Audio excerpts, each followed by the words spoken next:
ومنع لله فقد استكمل الإيمان।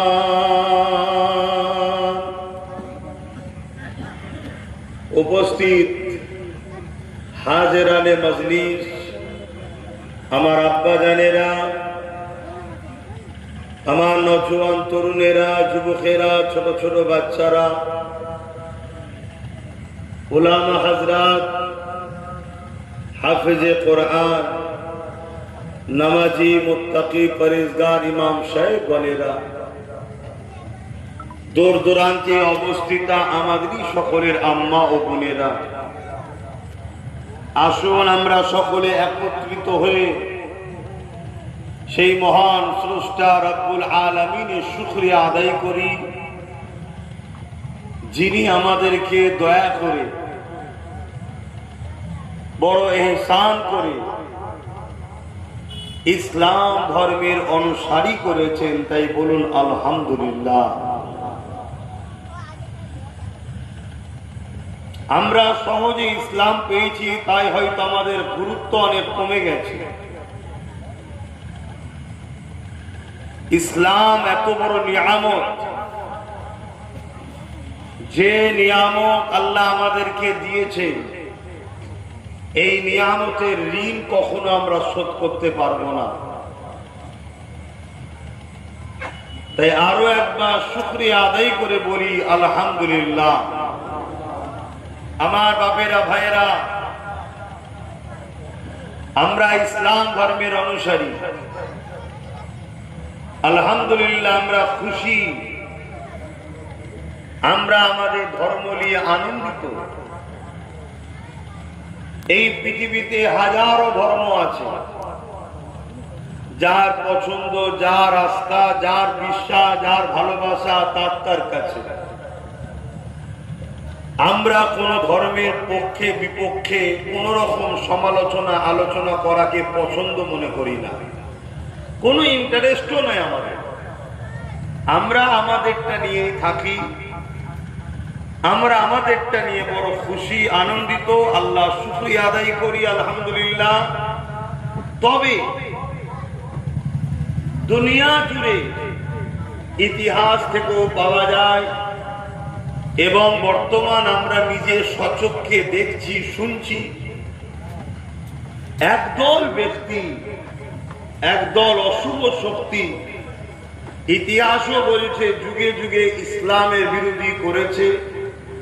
আর আমরা স্বচক্ষেও দেখছি, কানে শুনছি, একদল মানুষ নতুন করে আবার আমার ইসলামের বিরোধী করছে।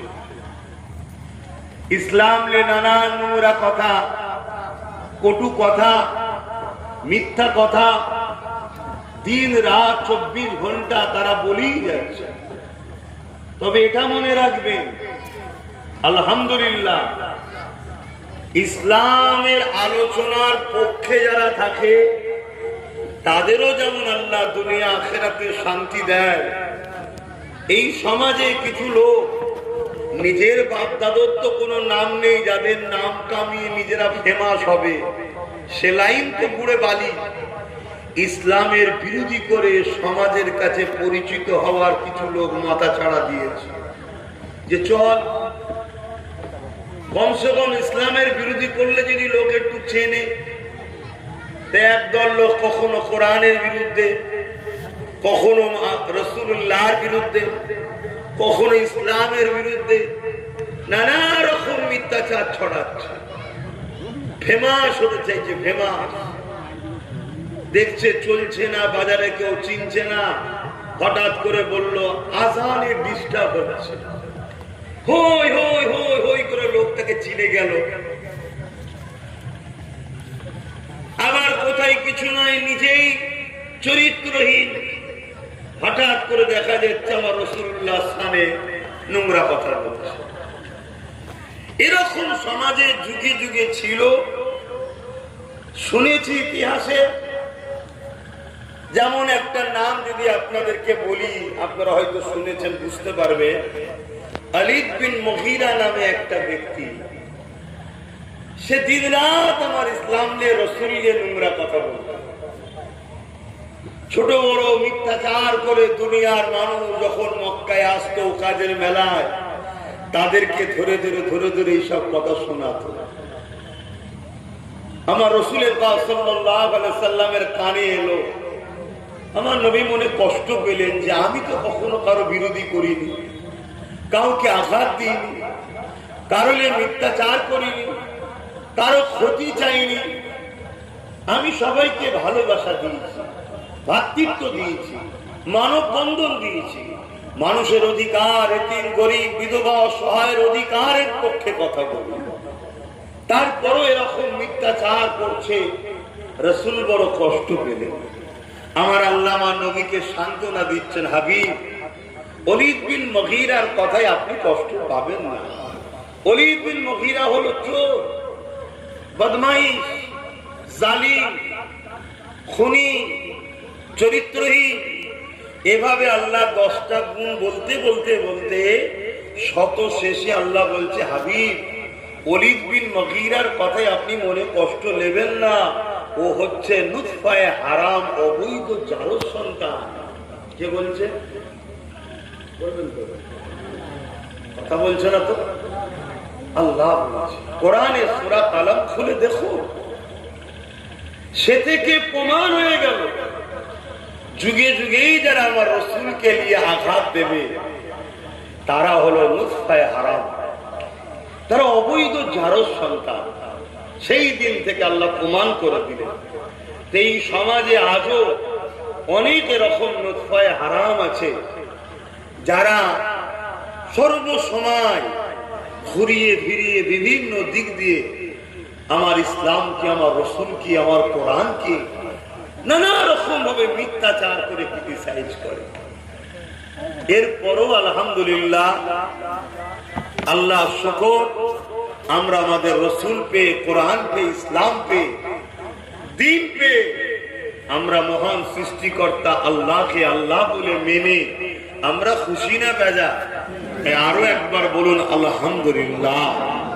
তো ভাইরা আমার, এই যে মুহররমের চাঁদ, এই চাঁদেও অনেক ইতিহাস আছে।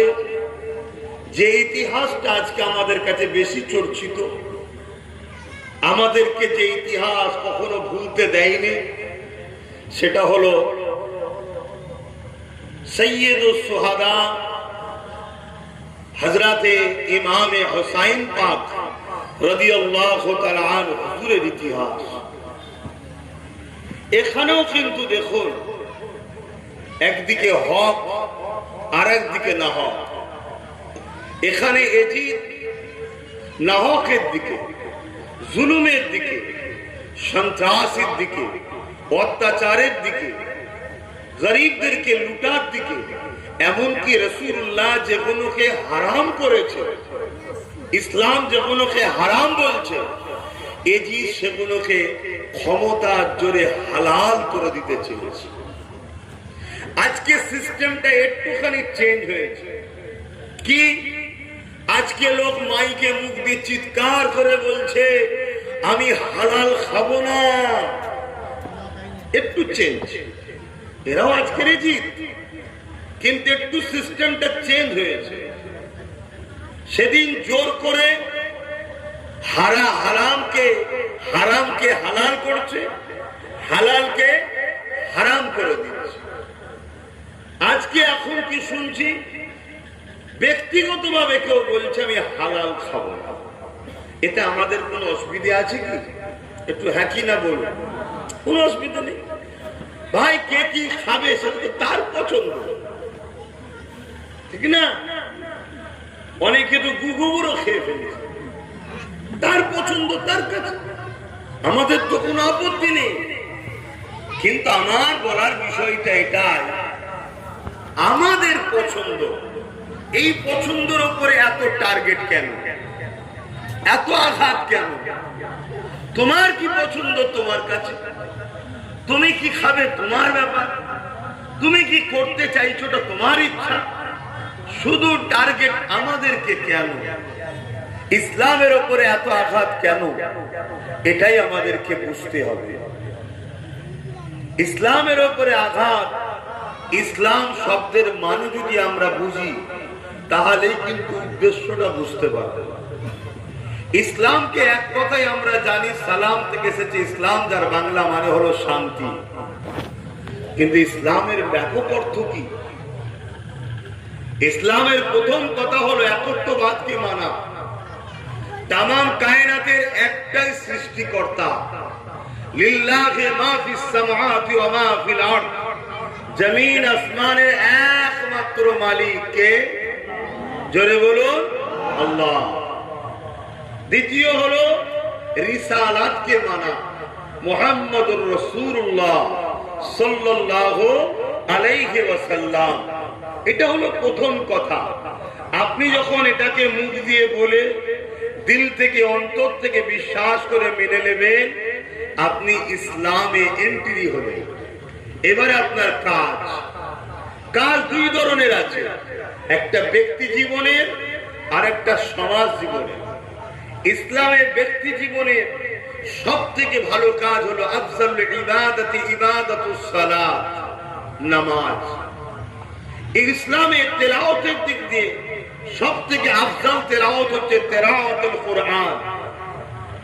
ইসলামে সব থেকে আফজাল জিকির হলো জিকরে লা ইলাহা ইল্লাল্লাহ মুহাম্মাদুর রাসূলুল্লাহ সাল্লাল্লাহু আলাইহি ওয়াসাল্লাম। এগুলো ব্যক্তি জীবনে। সমাজ জীবনের জন্য ইসলামের সব থেকে ভালো কাজ কি বলুন?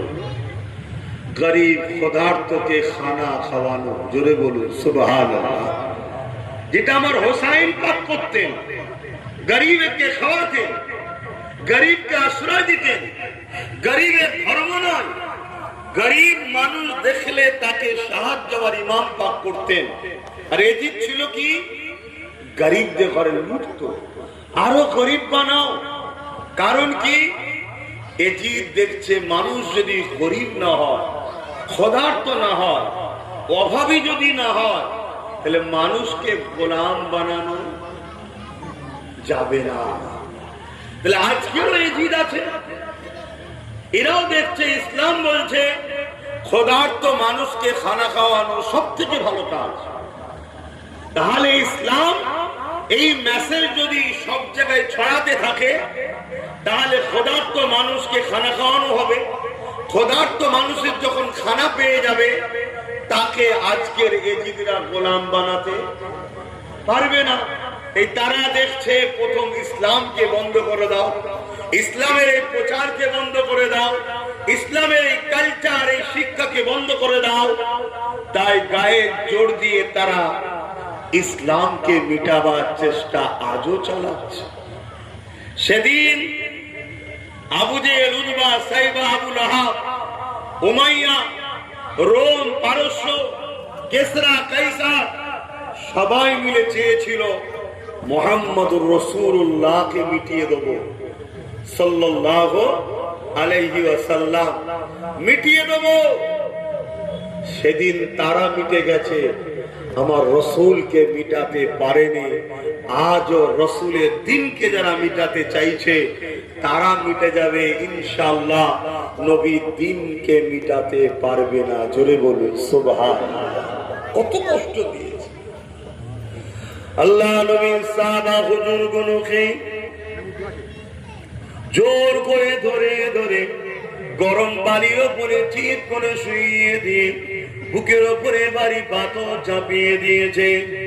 একদিকে গরম বালিতে পিঠখানা পুড়ে যাচ্ছে, অপর দিকে এমন করে বুকের উপরে ভারী পাথর নিঃশ্বাস নিতে পারছে না।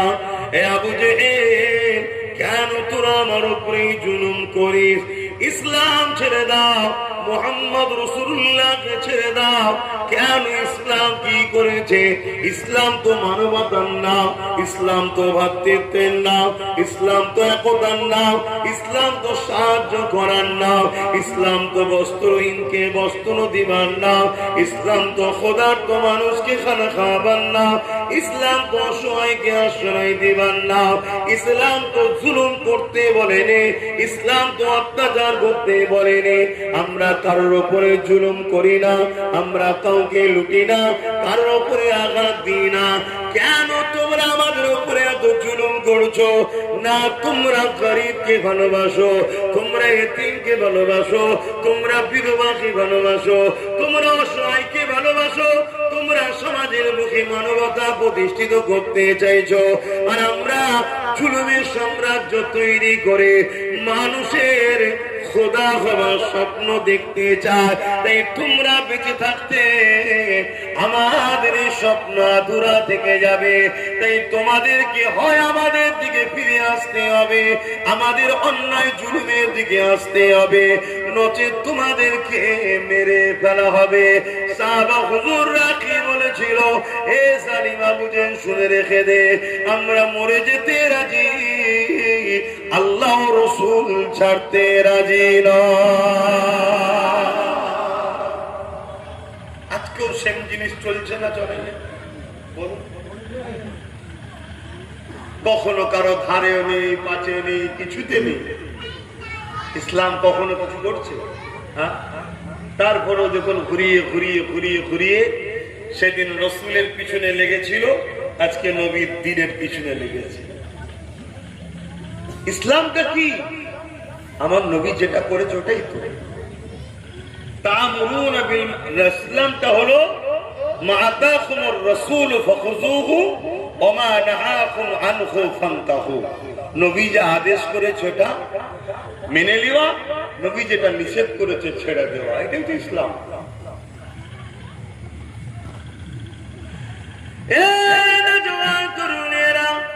আল্লাহ নবী সাহাবাদের উপরে কত জুলুম অত্যাচার হয়েছে, কিতাবের মধ্যে রয়েছে। আগুন তৈরি করে ওই আগুনের উপরে সাহাবা হুজুরদেরকে নিয়ে গিয়ে হাতে পায়ে দড়ি বেঁধে, শিকল রশি বেঁধে দিয়ে ওই আগুনের উপরে কোমরের অংশটাকে দিয়ে বসিয়ে দিয়েছে। আগুনে কোমরের গোস্তকে পোড়াতে লেগেছে, কোমরের গোস্ত থেকে পানির মতো রস বাইর হতে লেগেছে। ওই আগুনটা নিভিয়ে গেছে, আবার সাহাবা হুজুরকে নিচেই বসিয়ে দিয়ে আবার আগুন তৈরি করেছে, আবার ওই কোমর অংশটুকু আগুনে বসিয়ে দিয়েছে। এতটা কষ্ট জুলুম জালিমরা দিয়েছিল কেন? তাদের জুলুমের সাম্রাজ্য মিটে যাবে এই ভয়ে তারা সাহাবা হুজুরদের উপরে জুলুম করত, যাতে করে সাহাবা হুজুররা আল্লাহ নবীকে ছেড়ে দেয়, ইসলামকে ছেড়ে দেয়, ইসলামের প্রচারটা বন্ধ করে দেয়, ইসলামের উপরে চলাটা বন্ধ করে দেয়। কেন? আমার রাসূলুল্লাহ সাহাবাদের চলা উঠা বসা আখলাক চরিত্র দেখে দলে দলে মানুষ জিজ্ঞাসা করত, কে তোমাদেরকে এত সুন্দর আদর্শ শিখিয়েছে? কে তোমাদেরকে এত সুন্দর আখলাক শিখিয়েছে?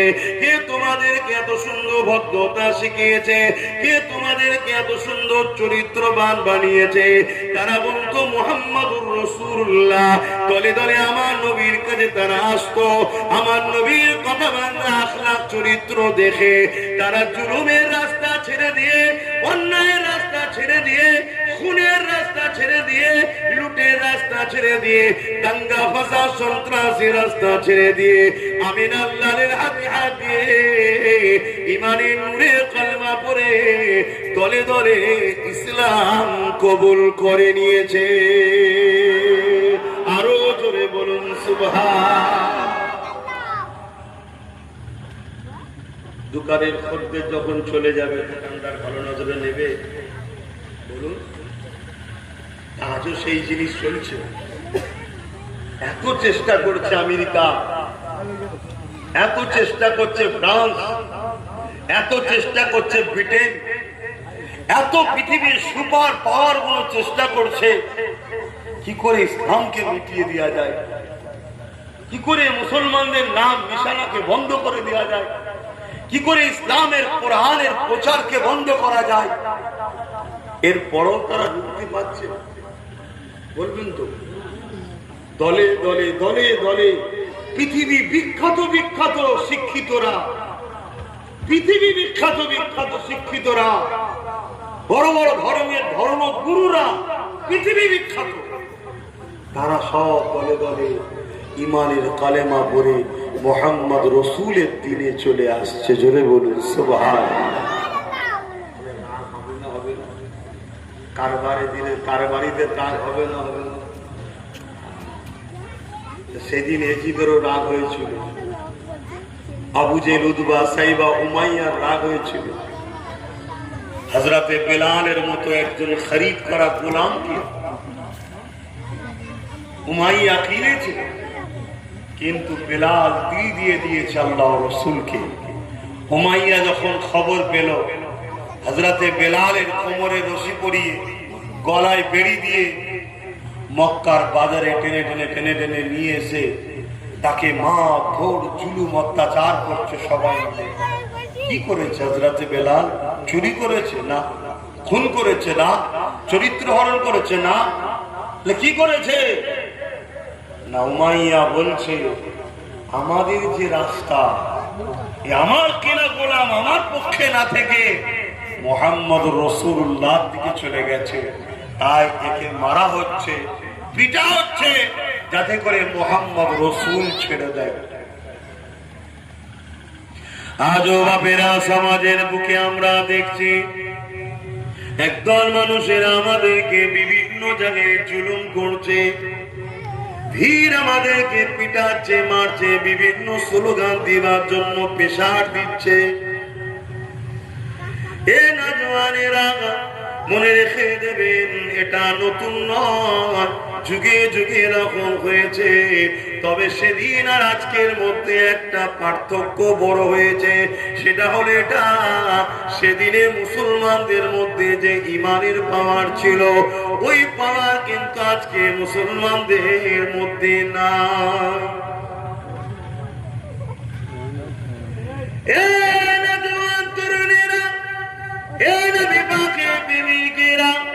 আল্লাহ নবীর সাহাবা হুজুরদের উপরে কত জুলুম হয়েছে, কত অত্যাচার হয়েছে। আল্লাহ নবীর সাহাবী হযরতে খুবাইব রাদিয়াল্লাহু তাআলা আনহুকে ধরে নিয়ে খ্রিস্টান রাজা বন্দী করে নিয়ে চলে গেল।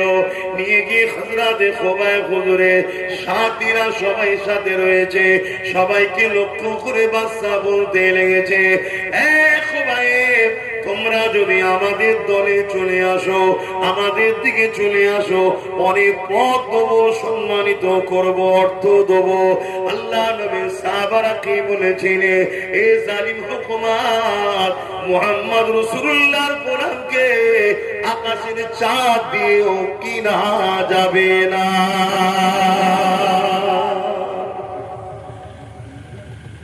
কিন্তু আমরা এমন গোলাম হয়েছি, 500 টাকায় কিনা যায় না, যায় না।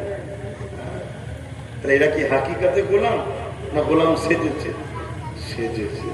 যে গোলাম হয় তাকে কিনা যায় না।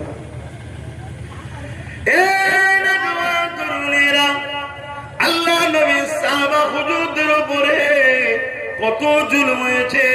যখন কথা শুনলাম, আল্লাহ নবীর সাহাবা হুজুরদেরকে একজনকে ধরে ধরে ধরে হযরতে খুবাইব হুজুরের সামনেতে শুলির উপরে চাপিয়ে দিল। একটা ধারালো লোহার মতো রয়েছে, যার মাথা দিকটা সরু ছুঁচের মতো, সেই জায়গাটাই নিয়ে গিয়ে বসিয়ে দেবে, আর এই লোহাটা শরীরে গিয়ে গিয়ে মাথাতে বেরিয়ে যাবে। এইভাবে সাহাবা হুজুর দিগাকে তৎকালীন সন্ত্রাস জালিমরা অত্যাচার করেছে। এক এক সাহাবা হুজুরদেরকে ধরে নিয়ে যে ওই শুলির উপরে চাপিয়ে দিয়ে হত্যা করতে লেগেছে। সাহাবা হুজুররা নিজেদের জীবন দিয়াকে পছন্দ করেছে, শাহাদাতের মরণকে পছন্দ করেছে, কিন্তু আল্লাহ রাসূলের রাস্তা ইসলামকে তারা ছেড়ে দেয়নি। তারা ন্যায়কে ছেড়ে দেয়নি, তারা সত্যকে ছেড়ে দেয়নি, তারা ইনসাফকে ছেড়ে দেয়নি, তারা ইনসানিয়াতকে ছেড়ে দেয়নি, তারা মানবতাকে ছেড়ে দেয়নি। তারা গরিবের পক্ষপাতিত্ব করেছে, এতিম দুঃখী অসহায়দের পক্ষে দাঁড়িয়েছে। এতটা কষ্ট সহ্য করে মৃত্যুবরণ করেছে, তথাপি ইসলামের রাস্তাকে তারা ছেড়ে দেয়নি। কিন্তু আজ আমরা মুসলমান গাফলিত হয়ে সামান্য আরাম আয়েশ করতে গিয়ে ইসলামকে ফিরান থেকে বার করে দিয়ে জুলুমকে গ্রামে ঢুকিয়েছে, অন্যায়কে গ্রামে ঢুকিয়েছে, নেশাকে গ্রামে ঢুকিয়েছে, বেইনসাফিকে গ্রামে ঢুকিয়েছে, এতিমের বিরুদ্ধে গ্রামের লোক তৈরি হয়েছে, বিধবাদের উপরে অত্যাচারের লোক তৈরি হয়েছে, মানুষের হক মেরে খাওয়ার লোক গ্রামে গ্রামে তৈরি হয়েছে। তাহলে বলুন তো দেখি, নাম তো আমরা দাবি করছি মুসলমান, কিন্তু আমাদের পাড়ায় ইসলাম হাকিকাতে আছে কোথায়? মসজিদ রয়েছে, মাদ্রাসা রয়েছে বলছেন, কিন্তু মসজিদ মাদ্রাসা থাকার পরও ওই গ্রামে তো এতিম গরিব অসহায়দের হক নাই। তাহলে ইসলাম আছে কোথায়? আল্লাহ পাক কোরআনের মধ্যে বললেন, তা'মুরুনা বিল মা'রুফ ওয়া তানহাউনা আনিল মুনকার। অন্যায়কে মিটাও, ন্যায়কে প্রতিষ্ঠিত করো, এর নামই তো ইসলাম। অন্যায় করো না, অন্যায়কে মিটিয়ে দাও, ন্যায় করো, ন্যায়কে প্রতিষ্ঠিত করো, এর নাম তো ইসলাম।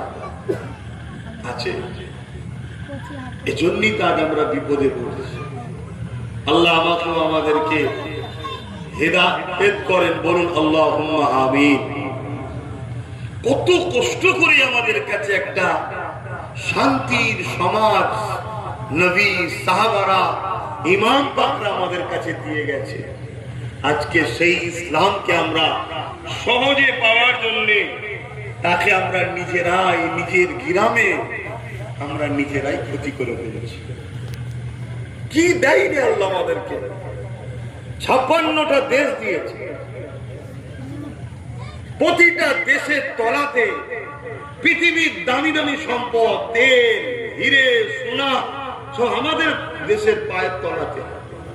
56টা। এরপরও পৃথিবী জুড়ে দেখুন, সব থেকে লাঞ্ছিত, অপমানিত, পদদলিত আমরা। কারণ কি? আমরা মূল রাস্তা থেকে সরে গেছি। আমরা ইনসাফের রাস্তা ছেড়ে দিয়ে অন্যায়কারীদের সঙ্গে হাত মিলিয়েছি। আমরা মজলুমের সাথ দেওয়া ছেড়ে দিয়ে জালিমদের সাথ দিতে লেগেছে। এ দুনিয়ার মানুষেরা মনে রেখে দেন, দুনিয়া জুড়ে আজ দেখুন জুলুম অত্যাচার যেখানে হচ্ছে, এই জুলুমের পাশে, এই মুসলিমের পাশে আমরা সাথ না দিয়ে যারা জুলুম করছে তাদেরকে হুজুর হুজুর সম্মান করে আমরা বেড়াতেছি।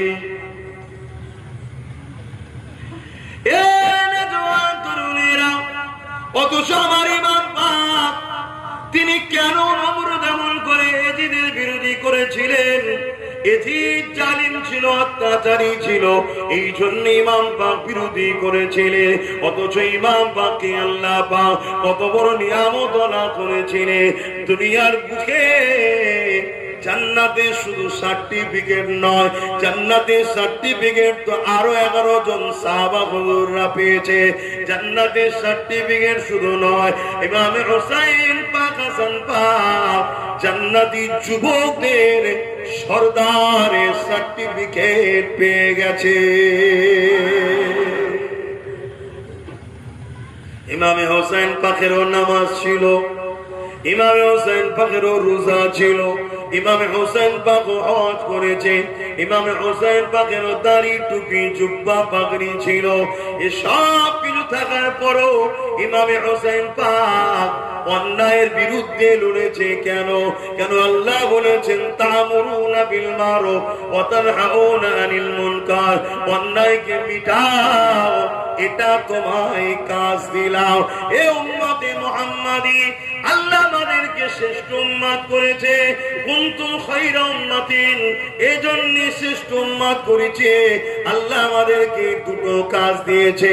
যদি আমরা এই কাজ না করি, আল্লাহ পাক আমাদের উপর থেকে রহমতকে উঠিয়ে নেবে, জালিম হুকুমতকে আল্লাহ বসিয়ে দেবে, তার দ্বারা আমাকে আপনাকে আল্লাহ জিল্লাত দেবে।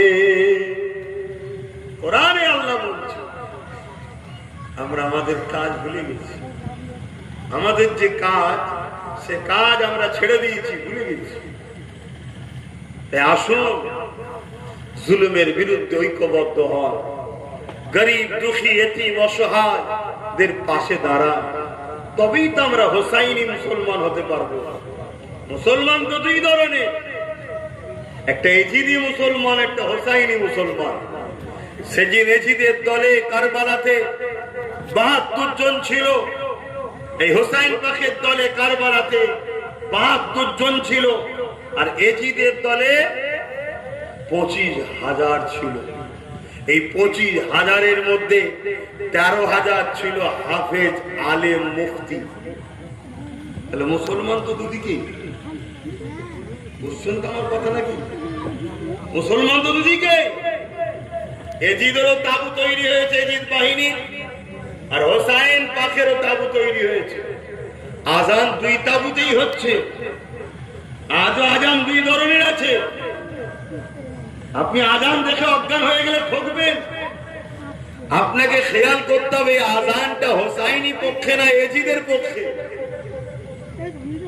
সেদিনও নামাজ দু জায়গায় হয়েছে, এজিদের তাবুতেও নামাজ হচ্ছে, হোসেন পাকের তাবুতেও নামাজ হচ্ছে। আজও নামাজ দুই ধরনের আছে। সেদিন পাগড়ি দুদিকেই ছিল, সেদিন কলেমা দুদিকেই ছিল, সেদিন মুসলমান দুদিকেই ছিল। এমনকি ৭,০০০ আলেম, ৩,০০০ মুফতি, ৩,০০০ হাফেজে কোরআন এজিদের পক্ষে ছিল। দুনিয়ার সামান্য পথ, সামান্য অর্থের জন্য তারা এজিদকে সাথ দিয়েছিল। আজকেও আছে না? না, বলুন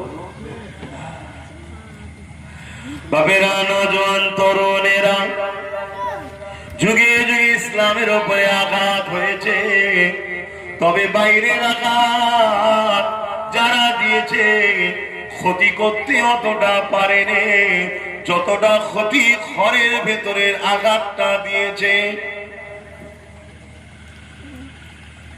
এ যুবকেরা, তরুণেরা, হযরতে মাওলা আলী শেরে খোদাকে শহীদ করেছিল কারা?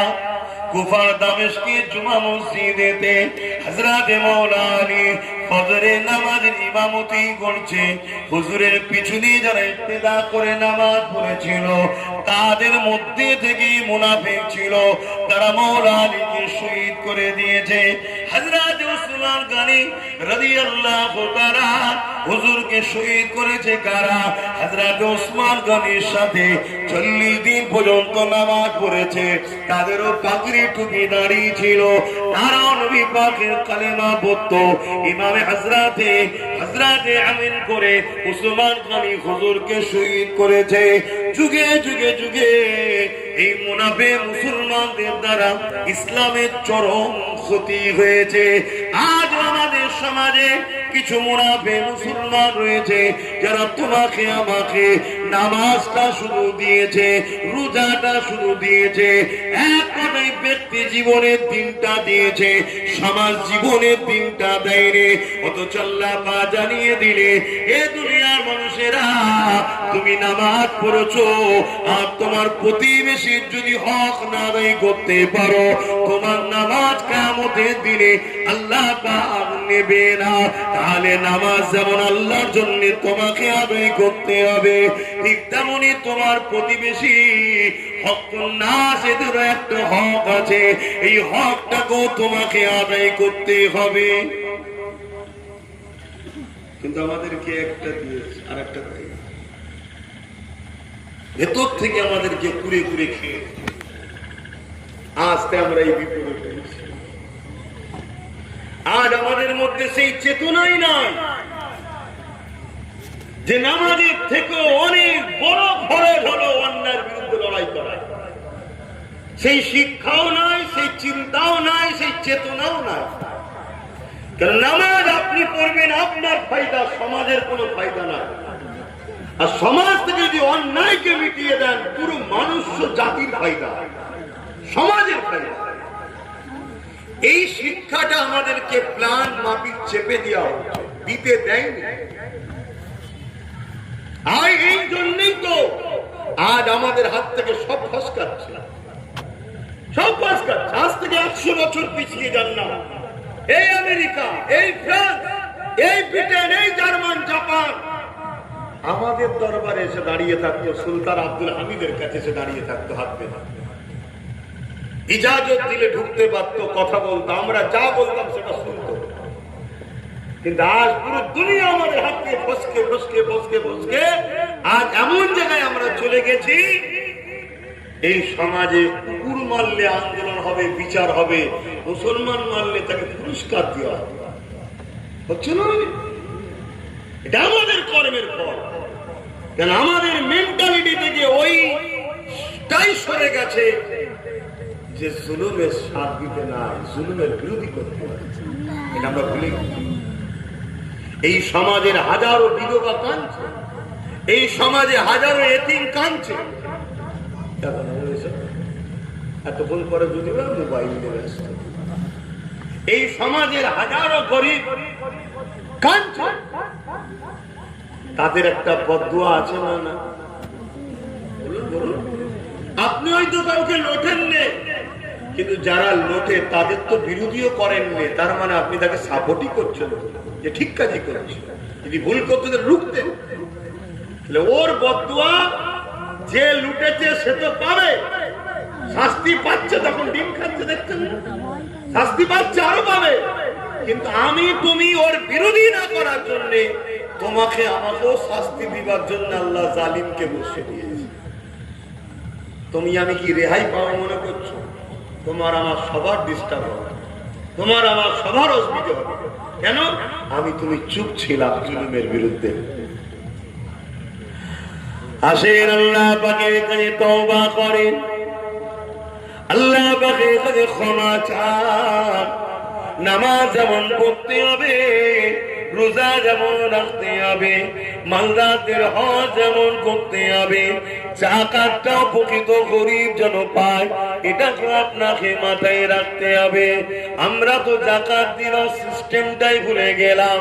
যাকাত দেওয়ার প্রথম নিয়ম হলো, আপনার আত্মীয়র মধ্যে কেউ যদি গরিব থাকে, সে হলো যাকাতের প্রথম হকদার, তাকে আপনাকে যাকাত দিতে হবে। আপনি আপনার আত্মীয় গরিবকে না দিয়ে দুনিয়ায় যাকাত দিলে ওই যাকাত আদায় হবে না।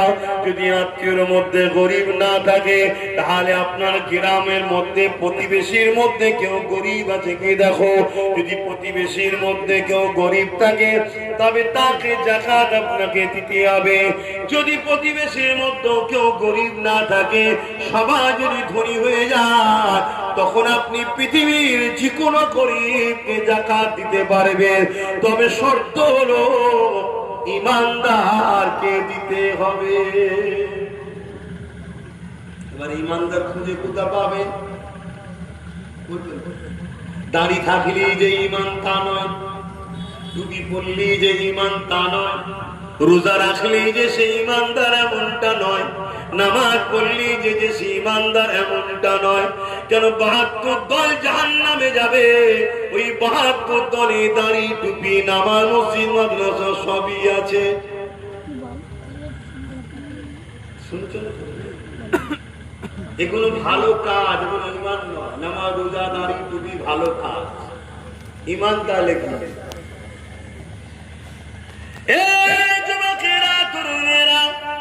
রাসূলুল্লাহকে জানের থেকে বেশি ভালোবেসে আদবের সঙ্গে মেনে নেওয়া, রাসূলুল্লাহ যা দিচ্ছে নেবে, রাসূলুল্লাহ যা ছাড়তে বলছে ছেড়ে দেবে। এটাই হলো ইমানদারের পরিচয়।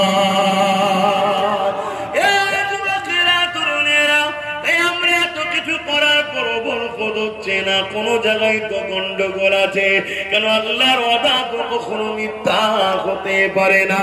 এই যুবকেরা তরুণেরা সে এগিয়ে যায়। আমার ইমামে হোসাইন পাক, তিনারও তো নামাজ রোজা দাড়ি টুপি ছিল। আল্লাহ নবীর কোলে বড় হয়েছে, নবী পাকের পিঠে কাঁধে চেপে বড় হয়েছে, নবী পাকের বুকের উপরে সিনার উপরে শুয়ে বড় হয়েছে। মনে রাখবেন, যে নবী পাক হলেন সাহেবে কোরআন, সেই সাহেবে কোরআনের পিঠে চেপেছে, মাথায় ঘাড়ে উঠেছে, পকামন করে কাঁধে করে চেপে ঘুরেছে। রাসূলুল্লাহ সিনার উপরে শুয়ে ঘুমিয়েছে। সেই ইমামে হোসাইন হাসান চার মাকামে তো রাসূলুল্লাহ দরবারে ইমামে হাসান হুসাইন আসলেন। আল্লাহ নবী নূর নবী নিচে উঠে গেলেন। দুটো বাচ্চা টলমলো করে আসতে লেগেছে। ছোট ছোট পায়ে যখন হাঁটে দেখবে ঠিকভাবে তো পা ফেলা যায় না, টলমলো করে আগে আসছে। আল্লাহ নবী খুতবা দিতেছিলেন নববী শরীফেতে, জুম্মার দিনেতে খুতবাকে নবী আমার বন্ধ করে দিয়ে মিম্বার শরীফ থেকে নেমে গিয়ে সাহাবাদের কাঁধা চিরে আগিয়ে গিয়ে ইমামে হাসান হুসাইন পাককে নবী আমার বুকে করে দুদিকে জড়িয়ে ধরে তাদেরকে নিয়ে এসে মিম্বারে বসিয়ে দিয়ে তারপরে নবী আমার আবার খুতবা চালু করেছে। এই বাচ্চা যদি চুপ থাকতো হতো তো যে আমি অন্যায়ের বিরুদ্ধে বলবো না, অন্যায়কে সাপোর্ট করবো না, আমি চুপ থাকবো, হতো না? করেছে? আমরা অনেকে খেয়ালে থাকি যে আমি অন্যায়কে সাপোর্ট করিনি আর অন্যায়ের বিরোধীও করিনি। হবে না, আপনাকে বিরোধী করতেই হবে, এটা হুকুম আল্লাহ। এটা কারো তো বলবেন তো, বিরোধী করতেই হবে, অন্যায়ের বিরোধী করতেই হবে।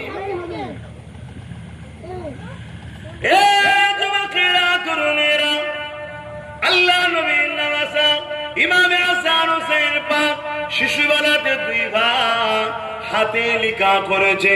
আল্লাহ নবীর নওয়াসা ইমামে হাসান হুসাইন লিখাটা নিয়ে গিয়ে আম্মা জান খাতুনে জান্নাত ফাতেমা তাজহারা রাদিয়াল্লাহু তাআলা আনহাকে দেখাতে লেগেছে। আম্মা জান বলে, ভাই হাসানের লিখা ভালো না হুসাইনের লিখা ভালো, কার লিখাটা ভালো হয়েছে?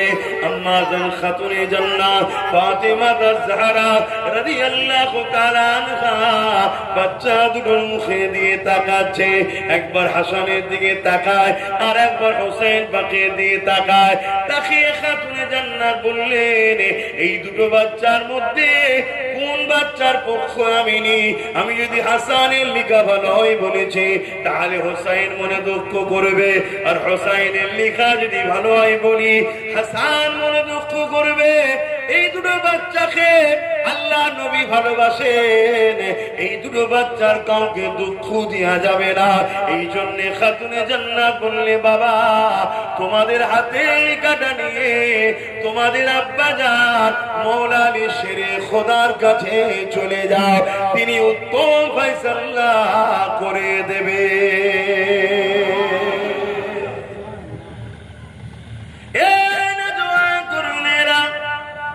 হযরতে ইমামে হাসান হুসাইন দুই ভাই ছুটে গিয়ে আব্বা জানের কাছে হাজির হন। আব্বা জান কার লিখাটা ভালো বলেন? মওলা আলীও দুজনের মুখে দিয়ে তাকায় যে আমি কার কথা বলি? যদি হাসানের কথা বলি হোসেন মনে দুঃখ করবে, হোসেনের কথা বললে হাসান মনে দুঃখ করবে। তার হযরতে মওলা আলী তিনি নিজে ফয়সালা না দিয়ে বললেন, বাবারা সবচেয়ে উত্তম ফয়সালা যিনি করতে পারেন, যাকে আল্লাহ করার ক্ষমতা দিয়েছেন, যা তোমার নানা জান রাসূলুল্লাহর কাছে চলে যা। বাপু চাইল না যে বাচ্চাগুলোর মধ্যে কেউ একজন দুঃখ না পায়। আজকে সেই বাচ্চাগুলো নিজের জান মাল পরিবার আওলা সন্তানদের কুরবানি করে আমাদেরকে দিন দিয়েছে। আজকে সেই দিনকে গলা টিপে আমরা মুসলমানরাই শেষ করেছি, আমরাই খুশি। আল্লাহ এত বড় বড় কথা, যারা সোজা হয়ে দাঁড়াতে পারে না, যারা পাক পবিত্রতা বোঝে না, এত বড় বড় কথা বলে কি করে? আমরাই ক্ষতি করেছি। আর আজ আল্লাহ আমাদের ভুলের খেসারত, আমাদের কর্মের ফল, আমাদের শাস্তি আল্লাহ আমাদেরকে দিচ্ছে। যেখানে ইসলাম বলছে তোমরা একতার সাথে থাকো, মিলে মিশে থাকো, ভাই ভাইকে ভালোবাসো, আমরা ভাই ভাইয়ের মিল কখনো ভক্ত সাথে হইনি। আমরা কখনো এক হয়েছি? বলে হইনি। আর যদি এক হতে যায়, আমাদের দাদা দিদিরা সব এসে বলে তোরা এক হোসনি, ওরা চলে আসবে। ভয় দেখাতো না, দেখাতো না।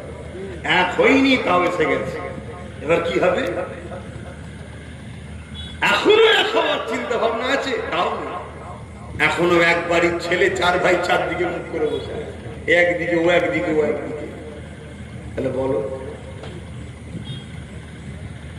আহারে বাপেরা না জওয়ানেরা, হযরত ইমাম হুসাইন পাক রাসূলুল্লাহর কাছে চলে গেলেন।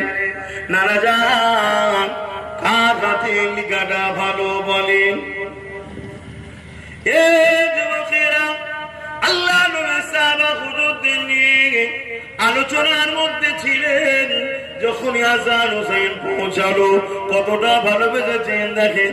সব আলোচনা বন্ধ করে দিয়ে হাসান হুসাইনকে 2 জানুতে বসিয়ে কোলে বসিয়ে আদর করে চুমা দেয়। আর হাসান হুসাইন বলে, নানা যান, কার হাতে লিখাটা ভালো বলে? ইমামে হাসান হুসাইনের মুখের দিকে তাকায়, আল্লাহ নবী আদর করে চুমা দেয়।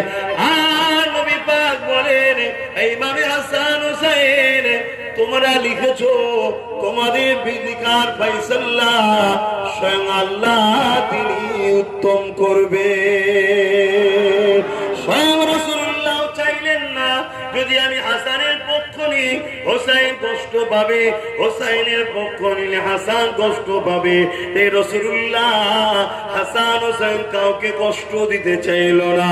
তাই বিচার ফাইসালাটা আল্লাহ পাকের কাছে দিয়ে দিলে সঙ্গে সঙ্গে জিয়াসাল্লাম চলে আসলে, ইয়া রাসূলুল্লাহ হাবিবাল্লাহ, আল্লাহ পাক জানিয়েছেন একটা সেফকে লিয়া ফেলকে নিয়ে এটা আকাশের দিকে তুলে দিতে, এবং দুজনা যে কাগজ বুঝাতে চাইছে যার উপরে লিখেছে ওই লিখা দুটোকে নিয়ে আসমানের দিকে ধরতে বলে।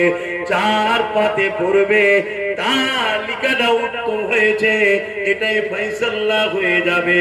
কার হাতে পড়বে, কার লিখাতে এসে পড়বে, এটা জিবরাইল আলাইহিস সালামও জানেন, অপেক্ষায় রয়েছে। খাতুনে জান্নাত অপেক্ষায় রয়েছে, মাওলা আলী অপেক্ষায় রয়েছে। এই যুবকেরা, তরুণেরা, আহারে এমন সময় দেখা যায় ওই যে আপেল সেফটাকে তুলে দেওয়া হয়েছে, ওটা 2 টুকরো হয়ে দুজনার খাতায় এসে পড়েছে।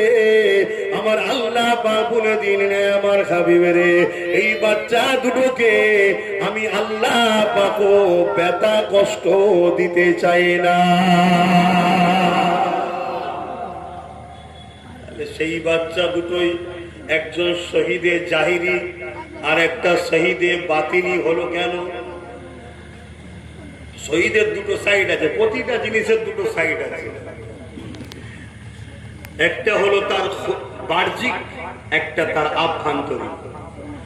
শহীদে জাহিরি বাহ্যিক, এটা ইমাম হুসাইন পাকে রয়েছে। আর শহীদে বাতিনি আভ্যন্তরীণ শহীদ ইমামে হাসান পাক হুজুরের হয়েছে, যেটা বিষ পান করিয়ে হুজুরকে শহীদ করা হয়েছে। পুরো শরীর বিষের চোটে নীল হয়ে গিয়েছিল। ইন্না লিল্লাহি ওয়া ইন্না ইলাইহি রাজিউন। কত কষ্ট দিয়েছে এই বাচ্চাদেরকে। ভাইরা আমার, তারা দিনের জন্য কত ত্যাগ স্বীকার করেছে। আর আজকে সেই দিনের জন্য আমরা কি করলাম?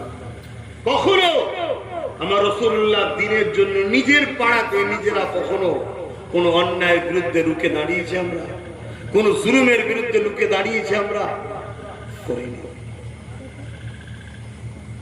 অথচ আমরা দুনিয়ার স্বার্থে এ নেতা ও নেতা, এ নেত্রী ও নেত্রীকে খুশি করার জন্য ভাই ভাই মারপিট করেছি, খুন পর্যন্ত করেছি, জেল খেটেছি, মিথ্যা মামলা করেছি দুনিয়ার স্বার্থে।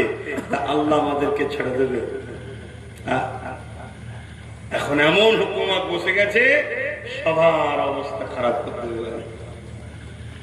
এখনো সময় আছে, তওবা করো, পরিবর্তন হয়, আল্লাহর কাছে আসেন। আমরা সবাই ক্ষমা চাই যে আল্লাহ আমরা ভুল করেছি, আমাদেরকে ক্ষমা করেন, মাফ করে দেন। আল্লাহ বড় দয়ালু, যিনি ফেরাউনকে মিটিয়েছে, নমরুদকে মিটিয়েছে, সাদ্দাতকে মিটিয়েছে, আবু জেহেলকে মিটিয়েছে, এজিদকে মিটিয়েছে, চিঙ্গিস খান, হালাকু খান, তাতারিদের মিটিয়েছে। আজকে জালিমদেরকেও তিনার মিটাতে সময় লাগবে না। আসুন দরুদ শরীফ, আল্লাহুম্মা সাল্লি আলা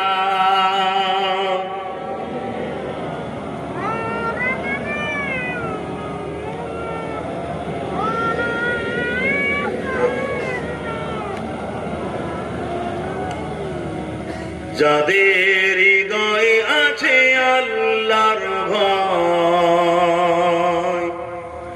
তারা কখনো ভুলে যায় না। আল্লাহ প্রেম ছাড়া এই দুনিয়া কারো কাছে কোনো কিছু চাই না। যাদের হৃদয়ে আছে আল্লাহর ভয়, তারা কখনো ভুলে যায় না। আল্লাহ প্রেম ছাড়া এই দুনিয়া কারো কাছে কোনো কিছু চাই না।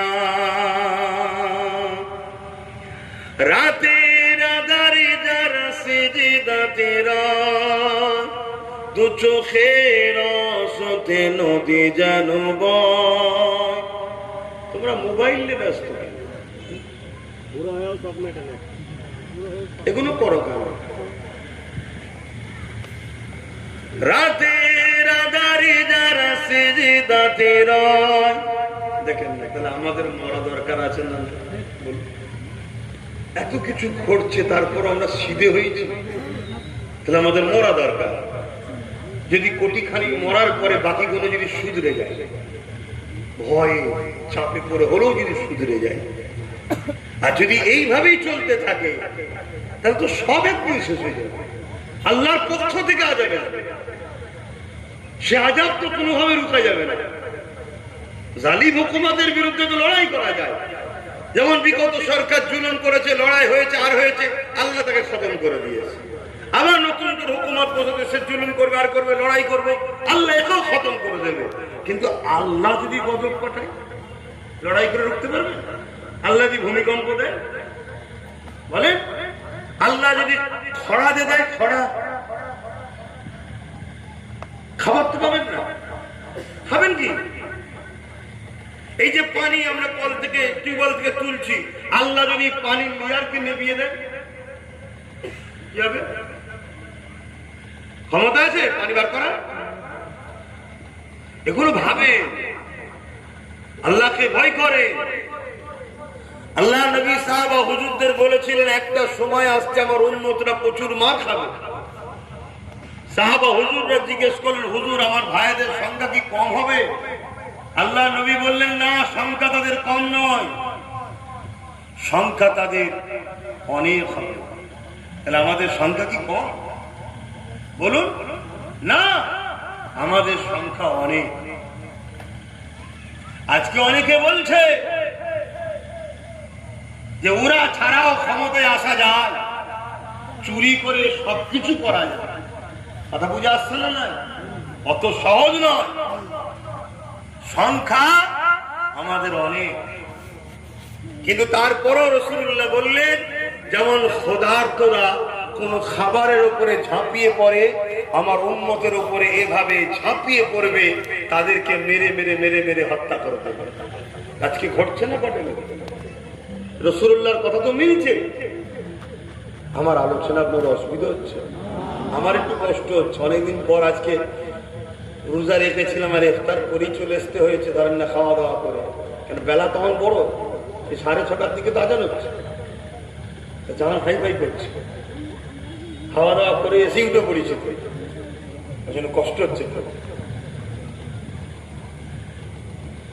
তাই এই জন্য কথা বলতে আমার একটু কষ্ট হচ্ছে। আপনাদের শুনতে অসুবিধা হচ্ছে না? রাসূলকে সাহাবা হুজুররা জিজ্ঞেস করবেন, হুজুর সংখ্যা যখন কম হবে না তাহলে মার খাবে কেন? আল্লাহ নবী যে কারণগুলো বলেছিল তার মধ্যে প্রথম নম্বর কারণ হলো, তারা আল্লাহকে ভয় করা ছেড়ে দিয়ে মৃত্যুকে ভয় করবে, তাগুতি শক্তি জালিম হুকুমাতকে ভয় করবে। এই খসলত আমাদের মধ্যে ঢুকেছে না ঢোকে না? আমরা আল্লাহকে ভয় করি? যদি আল্লাহকে ভয় করতাম তাহলে তো আমরা পাপ করার আগে 100 বার ভাবতাম। আমরা জালিম হুকুমতকে ভয় করি, আমরা প্রশাসনকে ভয় করি, দোষ না করার পরেও জড়ো হয়ে বসে আছি। কিন্তু মহান সৃষ্টিকর্তাকে আজ আমরা ভয় করছি না। আর সিস্টেমটা ঠিক এমনই, কারো যদি অন্তরে আল্লাহর ভয় থাকে, আল্লাহ জালিমের হৃদয়ে তার ভয় ঢুকিয়ে দেয়। জোরে বলুন সুবহানাল্লাহ। আর যার হৃদয়ে আল্লাহর ভয় থাকে না, জালিমের অন্তর থেকে আল্লাহ তার ভয় তুলে নেয়। এজন্য আজ আমাদের কার কেউ ভয় করে না, কিন্তু সেদিন 313 জনকে ভয় করেছিল, সেদিন এক মঈনুদ্দিন আজমিরিকে ভয় করেছিল, এবং আজও তাদেরকে ভয় করে, তো আমাদেরকে ভয় করে না।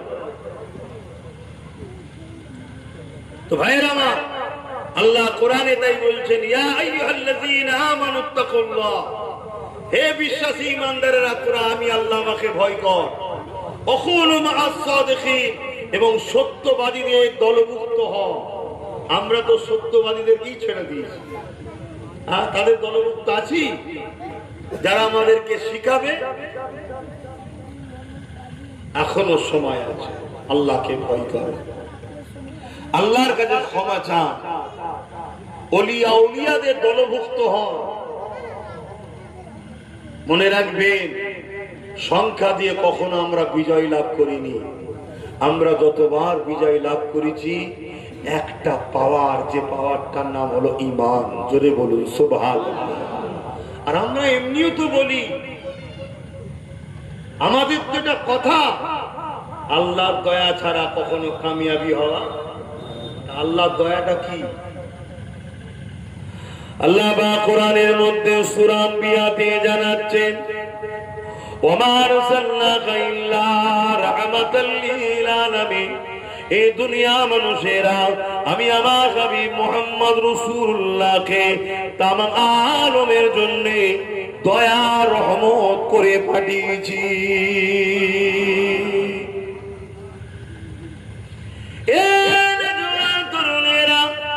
সেদিন 313 জন বিজয় লাভ করলো 1000-এর মোকাবেলায়। সেদিন 313 জন খালি হাতে, 1000-এর উপরে যারা তাদের হাতে অস্ত্র। সেদিন 313 জন খালি পায়ে মাটির উপরে হেঁটে, 1000 বাহিনী যারা, তারা এমন করে উট ঘোড়া নিয়ে, 1000 বাহিনীর হাতে লোহার ড্রেস রয়েছে, শরীরে হাতে অস্ত্র রয়েছে, কিন্তু তারপরও 313 জন বিজয় লাভ করলো। কি করে হলো? কেন 313 জনের সাথে রাহমাতাল লিল আলামিন ছিল। সেদিন এক মঈনুদ্দিন আজমিরি পুরো জালিমদের বিরুদ্ধে একা লড়াই করে বিজয় লাভ করলো। শুধু বিজয় লাভ করেছে তা নয়, 90 লক্ষ মানুষকে ঈমানের কালেমা দিয়ে তাদেরকে ধন্য করে দিয়েছে। কি করে পেরেছিল? কেন? গরিবের আওয়াজের দিলে রাহমাতাল লিল আলামিন রয়েছে। তাও মার খাচ্ছি, কেন? আমাদের দিলের নবী নেই। আপনি বলবেন, কি বলছেন যে বাবা, আমাদের দিলের নবী নেই? আপনি ঠান্ডা মাথায় আয়নার সামনে দাঁড়াবেন, উত্তর পেয়ে যাবেন। নবী থাকা কাকে বলে? হযরত ওমর ফারুক বসে রয়েছে, আল্লাহ নবী সাহাবা হুজুরদেরকে লক্ষ্য করে বলছে, সাহাবারা, লা ইউমিনু আহাদুকুম হাত্তা কুনা হাব্বা ইলাইহি মিন ওয়ালিদিহি ওয়া ওয়ালাদিহি ওয়ান নাসি আজমাইন। ততক্ষণ পর্যন্ত তোমরা ঈমানদার হতে পারবে না যতক্ষণ পর্যন্ত তোমাদের ধন দৌলত, জমি জায়গা, ঘর বাড়ি, টাকা পয়সা, পরিবার, সন্তান, আত্মীয় স্বজন, এমনকি নিজের জানের থেকেও আমি রাসূলুল্লাহ না বেশি ভালোবাসবে, ততক্ষণ পর্যন্ত তোমরা ঈমানদার হতে পারবে না। ওইখানে ওমর ফারুক হুজুর উঠে দাঁড়িয়ে বললে, ইয়া রাসূলুল্লাহ, হাবিবাল্লাহ, আমি সমস্ত কিছু থেকে আপনাকে বেশি ভালোবাসি, ইল্লা মিন নাফসিন, জানের থেকে নয়। আল্লাহ নবী বলেছিল, ওমর, জানের থেকেও বেশি ভালোবাসতে হবে, তবে ঈমানদার হওয়া যাবে। হযরত ওমর ফারুক একটু পরে উঠে দাঁড়ালেন, আবার দাঁড়িয়ে বলতে লাগলেন, ইয়া রাসূলুল্লাহ, হাবিবাল্লাহ, আমি উমার দাওয়া দিচ্ছি, আমি আমার জানের থেকেও আপনাকে বেশি ভালোবাসি। এ যুবকেরা, তরুণেরা, আমরা যদি নবীকে জানের থেকে বেশি ভালোবাসতে পারি, ধন দৌলতের থেকে বেশি বেশি ভালোবাসতে পারি, জমি জায়গার থেকে বেশি ভালোবাসতে পারি, নেতা গাদার থেকে যদি বেশি ভালোবাসতে পারি, সব কিছু থেকে যদি বেশি ভালোবাসতে পারি, তবেই তো আমরা ইমানদার, তবেই তো নবী আমাদের সাথে আছে। আর নবী যার সাথে আছে রহমত তার সাথে রয়েছে, আর রহমত যার সাথে আছে বিজয় তো তার জন্য মুকাদ্দার আল্লাহ করে দেবে। তাই বলে দিয়ে যায় নবী পাককে মহব্বত করে, ভালোবাসেন, পিয়ার করে। হযরতে এমন করে আমিরুল মুমিনিন হযরতে আবু বকর সিদ্দিক রাদিয়াল্লাহু তাআলা কিভাবে নবী পাককে ভালোবেসেছিলেন, হযরত ওমর ফারুক কিভাবে নবীকে ভালোবেসেছেন, হযরত উসমান গনি কিভাবে ভালোবেসেছে, হযরত মাওলা আলী কিভাবে রাসূলুল্লাহকে ভালোবেসেছে। এ যুবকেরা, তরুণেরা, আরে আমার রাসূলুল্লাহর নওয়াসা ইমামে হুসাইন পাক রাসূলুল্লাহকে কিভাবে ভালোবেসেছিলেন। আল্লাহ নবীর সঙ্গে উম্মতকে বাঁচাবার সওদা চুক্তি রাসূলুল্লাহর সঙ্গে হুসাইন পাকের হয়েছিল। এই নানা জানের দিনকে, নানা জানের উম্মতকে বাঁচাবে বলে নিজেকে আল্লাহর রাহে শহীদ পর্যন্ত করে দিয়েছে।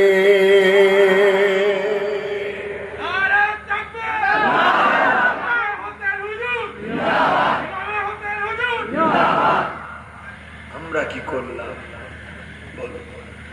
এটাই তো ভাবতে হবে যে আমরা হুজুরের জন্য কি করলাম, আমরা রাসূলের জন্য কি করেছি। আল্লাহ নবী নওয়াসা যখন কারবালায় পৌঁছালেন, কুফায় যাচ্ছিলেন, মেহমানরা দাওয়াত দিয়েছে, দাওয়াত কবুল করে যাচ্ছিলেন কুফায়।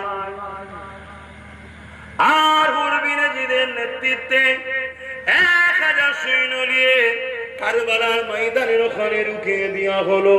ইমামে হুসাইন পাক জিজ্ঞাসা করলেন এটা কোন ময়দান? সঙ্গে সঙ্গে বলে দেওয়া হলো এটা কারবালা। ইমামে হুসাইন পাক সাথীদেরকে বলতে লাগলেন, সাথীরা এখানে আমি আর যেতে পারবো না, কেন নানা যাও সব বলেছে এটাই হলো সেই কারবালা যেখানে আমার নবীর উম্মতরাই আমাকে শহীদ করবে, আমার নানার উম্মতরাই শহীদ করবে। এ যুবকেরা, তরুণেরা, আমরা সামান্য একটা বাচ্চা আগুন যদি একটু কেটে যায়, বাপের মাথা কাজ করে না, ছেলের মাথা কাজ করে না। আর হোসাইন পাক 6 মাসের বাচ্চা, তীর লেগে রক্তাক্ত হয়ে আলী আসগরকে কোলে করে নিয়ে এসে স্ত্রী কোলে দিয়ে বলছে, নাও তোমার বাচ্চা, দুনিয়ার কখনো পানি পিপাসা লাগবে না, আল্লাহ পাকে শাহাদাতে পানি পান করিয়ে দেবে, আমি কৌসারের পানি পান করিয়ে দেবে। মায়ের কোলে বাচ্চা, মা কাঁদে, ইমাম হুসাইন পাক বলেন সবর করেন, আল্লাহ দিয়েছিলেন, আল্লাহ নিয়ে নিয়েছে। আরে পুরো বাচ্চা রক্তেতে শরীর খানা লাল হয়ে গেছে, দাড়িখানা খুনে ভিজে গেছে। বলুন তো কোন বাপ আছে এইরকম একটা পরিস্থিতিতে নিজেকে কন্ট্রোল রাখতে পারবে? আরে একটা বাচ্চা শহীদ হয়ে গেলে, একটা বাপের ছেলে যদি শহীদ হয়ে যায় বা ইন্তেকাল হয়ে যায়, ওই বাপ দিশেহারা হয়ে যায়।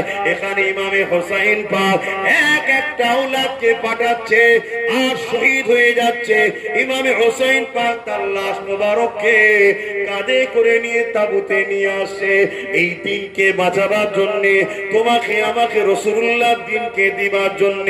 যদি আজ ইমাম পাক সেদিন না লড়তো, তুমি আমি রাসূলুল্লাহর দিন পেতাম না। কোনটা নাই, কোনটা মিথ্যা, কোনটা সত্য, কোনটা ইনসাফ, কোনটা ভাবে চললে আল্লাহ পাবো, এসব কিছুই তুমি আমি পেতাম না। হয়তো তুমি আমি হাজারো নতুন নতুন কিছু তৈরি করে নিজে হাতে করে তারই উপাসনা করে জিন্দেগি কাটাতাম। হয়তো তুমি আমি সমাজের বুকে এত অন্যায়, এত অত্যাচার করে বেড়াতাম, যে কোনো ইসলামে আরাম সে কোনোই করে হয়তো বেড়াতাম। এ যুবকেরা, তরুণেরা, বাবেরা, আমার ইমাম হুসাইন পাক পরিবার সহ যে কুরবানি দিয়েছে, ওই কুরবানির বিনিময়ে আজ দিনকে পেলাম। সেই দিনটা যদি আমি আমার পাড়াতে মজবুত করে রাখতে না পারি, তাহলে কিয়ামতের দিনে কোন মুখলে হোসাইন পাকের জান্নাতে যাব?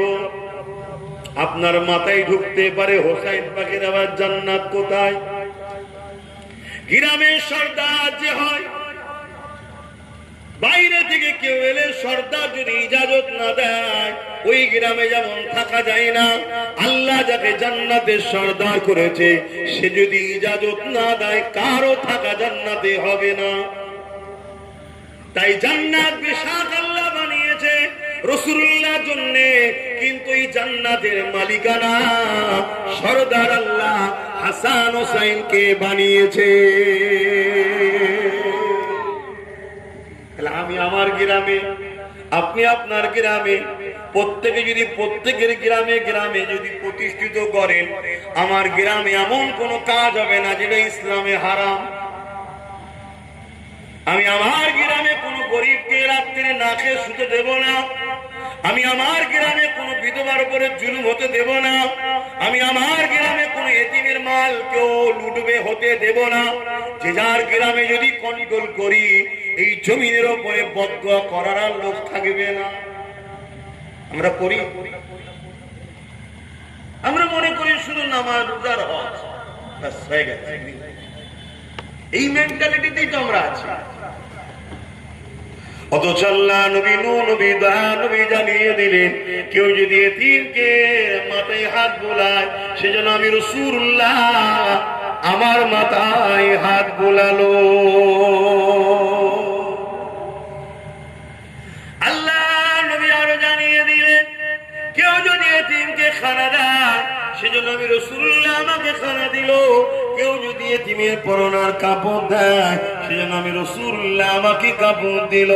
কেউ যদি এতিমের পিপাসা মেটায় আমি রাসূলুল্লাহ জানিয়ে দিই যেদিন ময়দানে মাশরে হবে কওসার ছাড়া কোনো পানি থাকবে না, কলিজা খানা ফেটে যাবে, বুক ফেটে যাবে। আমি রাসূলুল্লাহ নিজে হাতে করে এতিমের পিপাসা যে মিটাবে আমি রাসূলুল্লাহ ওই দিন তাকে পানি পান করাবো। কিন্তু আমাদের এলাকায় আমাদের পাড়ায় এতিম কি নিরাপদে? কি হচ্ছে? আসুন, মুসলমান অনেক ভালো মুসলমান দরকার। ভালো মুসলমান অল্প হলেই যথেষ্ট। ভালো মুসলমান অল্প হলেই যথেষ্ট, বেশি লাগবে না। কারণ ভালো মুসলমানের সাথে আল্লাহ রাসূল আছে, দুনিয়ার কোন তাকত আছে তাকে মেটাতে পারে।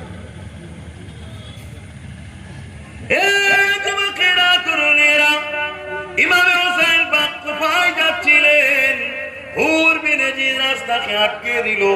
ইমাম হোসেন পাক বলতে লাগলেন, এ হুর বিন ইয়াজিদ তুমি কার কলেমা পড়ো? হুর বিন ইয়াজিদ এবং তার সৈন্যরা বলল মুহাম্মদুর রাসূলুল্লাহ কলেমা পড়ি। কার দিন মানো? মুহাম্মদ রাসূলুল্লাহ দিন মানি। আমি কে তোমরা জানো? তারা বলল হ্যাঁ জানি, আপনি মুহাম্মদ রাসূলুল্লাহ নওয়াসা, তাহলে তোমরা আমার রাস্তা কেন আটকালে? তারা কি কলমা পড়াইতো নাকি? আটকালো তাহলে কারা? ওই সময় হুর বিন ইয়াজিদ এবং তার সাথীরা বলছে উপরের হুকুম আছে। উপর বুঝতে পারছেন না? আমাদের সব এলাকায় বলতো না যে উপর থেকে চাপ আছে, উপরের চাপ।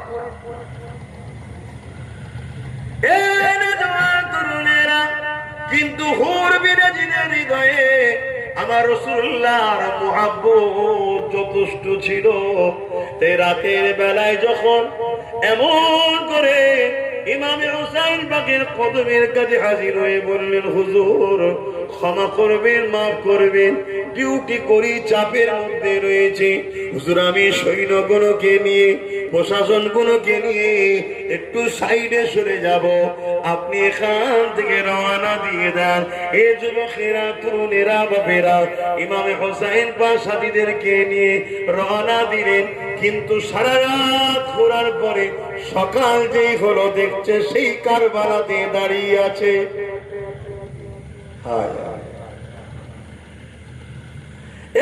যুবকেরা, তরুণেরা এইভাবে দুদিন করলেন। আবার পাশের ছোটটাকে দেখাচ্ছে কেমন উঠছে, ও আবার পাশেরটা কি আওয়াজ করবে।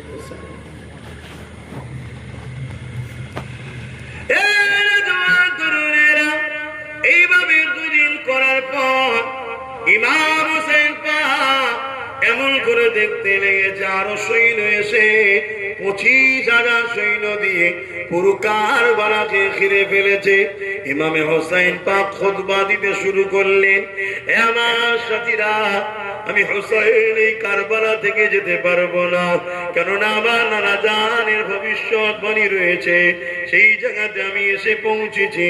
তবে শোনো, এজিদ ও তার বাহিনী আমার রক্তের পিপাসিত হয়েছে, আপনারা যে যার মতো চলে যেতে পারে। আমি হোসেনকে আপনারা ছেড়ে দিয়ে চলে যান, এরা আপনার কোনো ক্ষতি করবে না। এদের লক্ষ্য হলো আমি হোসেন আমাকে জন্যে, আমি আপনাদেরকে ইজাজত দিলাম, আপনারা যে যার মতো চলে যেতে পারে। ওই সময় ইমাম হোসেন পাককে সাথীরা বলেছিলেন, ও হযরত ইমাম হোসেন পাক, আমরা মুসা আলাইহিস সালামের উম্মতের মতো নয়। মুসা নবী যখন তিনার উম্মতদেরকে বলেছিলেন, আল্লাহ পাক হুকুম দিয়েছে কুস্তুনতুনিয়া, মসজিদে আকসা, বাইতুল মুকাদ্দাস, জেরুজালেমে প্রবেশ করতে হবে। ওই সময়তে মুসা নবীর উম্মতেরা বলেছিল, হে মুসা, তুমি আর তোমার আল্লাহ লড়াই করো, আমরা নাই। মুসা নবীর উম্মত বলেছিল। ইমাম হোসেন পাককে তিনার সাথীরা বলছে, ভাই, আমরা কিন্তু মুসা নবীর উম্মতের মতো নয় যে আপনাকে ছেড়ে দিয়ে যাবো, আপনাকে ছাড়বো না, আপনার সাথে আছি। এই হকের পক্ষে অন্যায়ের বিরুদ্ধে লড়াই আমরাও তো প্রচুর মানুষ দাবি করি যে আপনাদের সাথে আছি, কিন্তু সময় থাকে। বলুন, এই খসলতটা হোসাইনিদের না এজিদের? একটু ভাবে।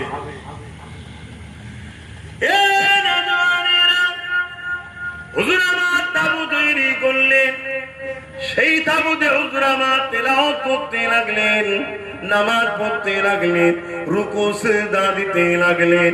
গভীর রাত হয়ে যায়, ইমাম হোসেন পাক ঘুমিয়ে পড়লেন। যখনই ঘুমিয়ে পড়লেন, ওই খবের মধ্যে নানা জানে দিদার হতে লেগেছে। আল্লাহ নবী জানান, এ হোসেন, এ শেরে খুদানির বেটা হোসেন, এমান হোসেন, হোসেন, নানা ভাই, দেরি করো না, চলে আসো, চলে আসো। যে ওয়াদা তোমার সঙ্গে ছিল, ওই ওয়াদা তুমি পালন করো হোসেন। কেননা হোসেন, আমি তোমার জন্য আবে কৌসারে পানি নিয়ে দাঁড়িয়ে আছে। ইমামে হোসেন পাকের ঘুম ভেঙে গেলেন, বোনকে ডাকলেন, হযরতে যায়েনাব হুজুরকে ডাকলেন, ডেকে বলতে লাগলেন, বোন, আমার সময় বড় কম, আমাকে চলে যেতে হবে। নানা জান আমার জন্য অপেক্ষায় রয়েছে, আবে কৌসারে পানি নিয়ে অপেক্ষা করছে, আমায় চলে যেতে হবে। তবে বোন, যাবার আগে তোমাকে কিছু নসিহত করে যাচ্ছি বোন। প্রতিটা মহিলাদেরকে নিয়ে, বাচ্চাদেরকে নিয়ে তুমি মদিনা জমিনে ফিরে যাবে।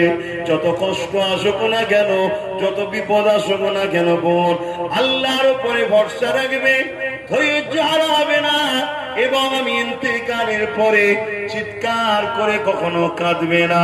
বোন রে, ধৈর্য হারা হয়েও না, সবর করো। সবরকারীকে আল্লাহ পাক পছন্দ করে। নিজের মৃত্যুর সময় এসে গেছে, ইন্তেকাল করবে, নিজেই শিক্ষা দিয়ে যাচ্ছে কিরকম। দেখো, আরে উম্মত, আজকে আমরা ধৈর্য হারা হয়ে গেলাম, আর আমাদের সবর নেই, ধৈর্য নেই, আর অপেক্ষা করার মতো আমাদের সময় নেই। লোভ লালসা এত বেড়ে গেছে, সামান্য কিছুতে আমরা নিজেকে বিক্রি করে ফেলতে লেগেছে। ইমামে হোসেন পাক পরের দিন সকাল হয়ে যায়, এমন করে কারবালার মাঠে ঘোড়ার পিঠে এসে জিদ বাহিনীর সামনে দাঁড়িয়ে যায়। দাঁড়িয়ে গিয়ে বলতে লাগলো, কে আছো ওই দিকে জাহান্নাম, এদিকে জান্নাত, কে আছো হোসাইনের দিকে ফিরে আসবে, কে আছো তোমাদের মধ্যে থেকে আসমানের নিচে জমিনের উপরে আজকের দিনে সব থেকে দামি যদি কেউ হয় আল্লাহর কাছে সেটা আমি হোসাইন তোমাদের সামনে দাঁড়িয়ে আছে, কেউ কি আছো ওই দিক থেকে ফিরে আসবে। এই সময় ওই যে হুর বিন ইয়াজিদ যিনি প্রথমে ইমাম হোসেন পাকের রাস্তা আটকেছিলেন এবং হুজুরকে সুযোগ দিয়েছিলেন, সেই হুর বিন ইয়াজিদ বাহিনীর থেকে আস্তে আস্তে আগে ইমাম হোসেন পাকের কদমে এসে পড়ে যায়।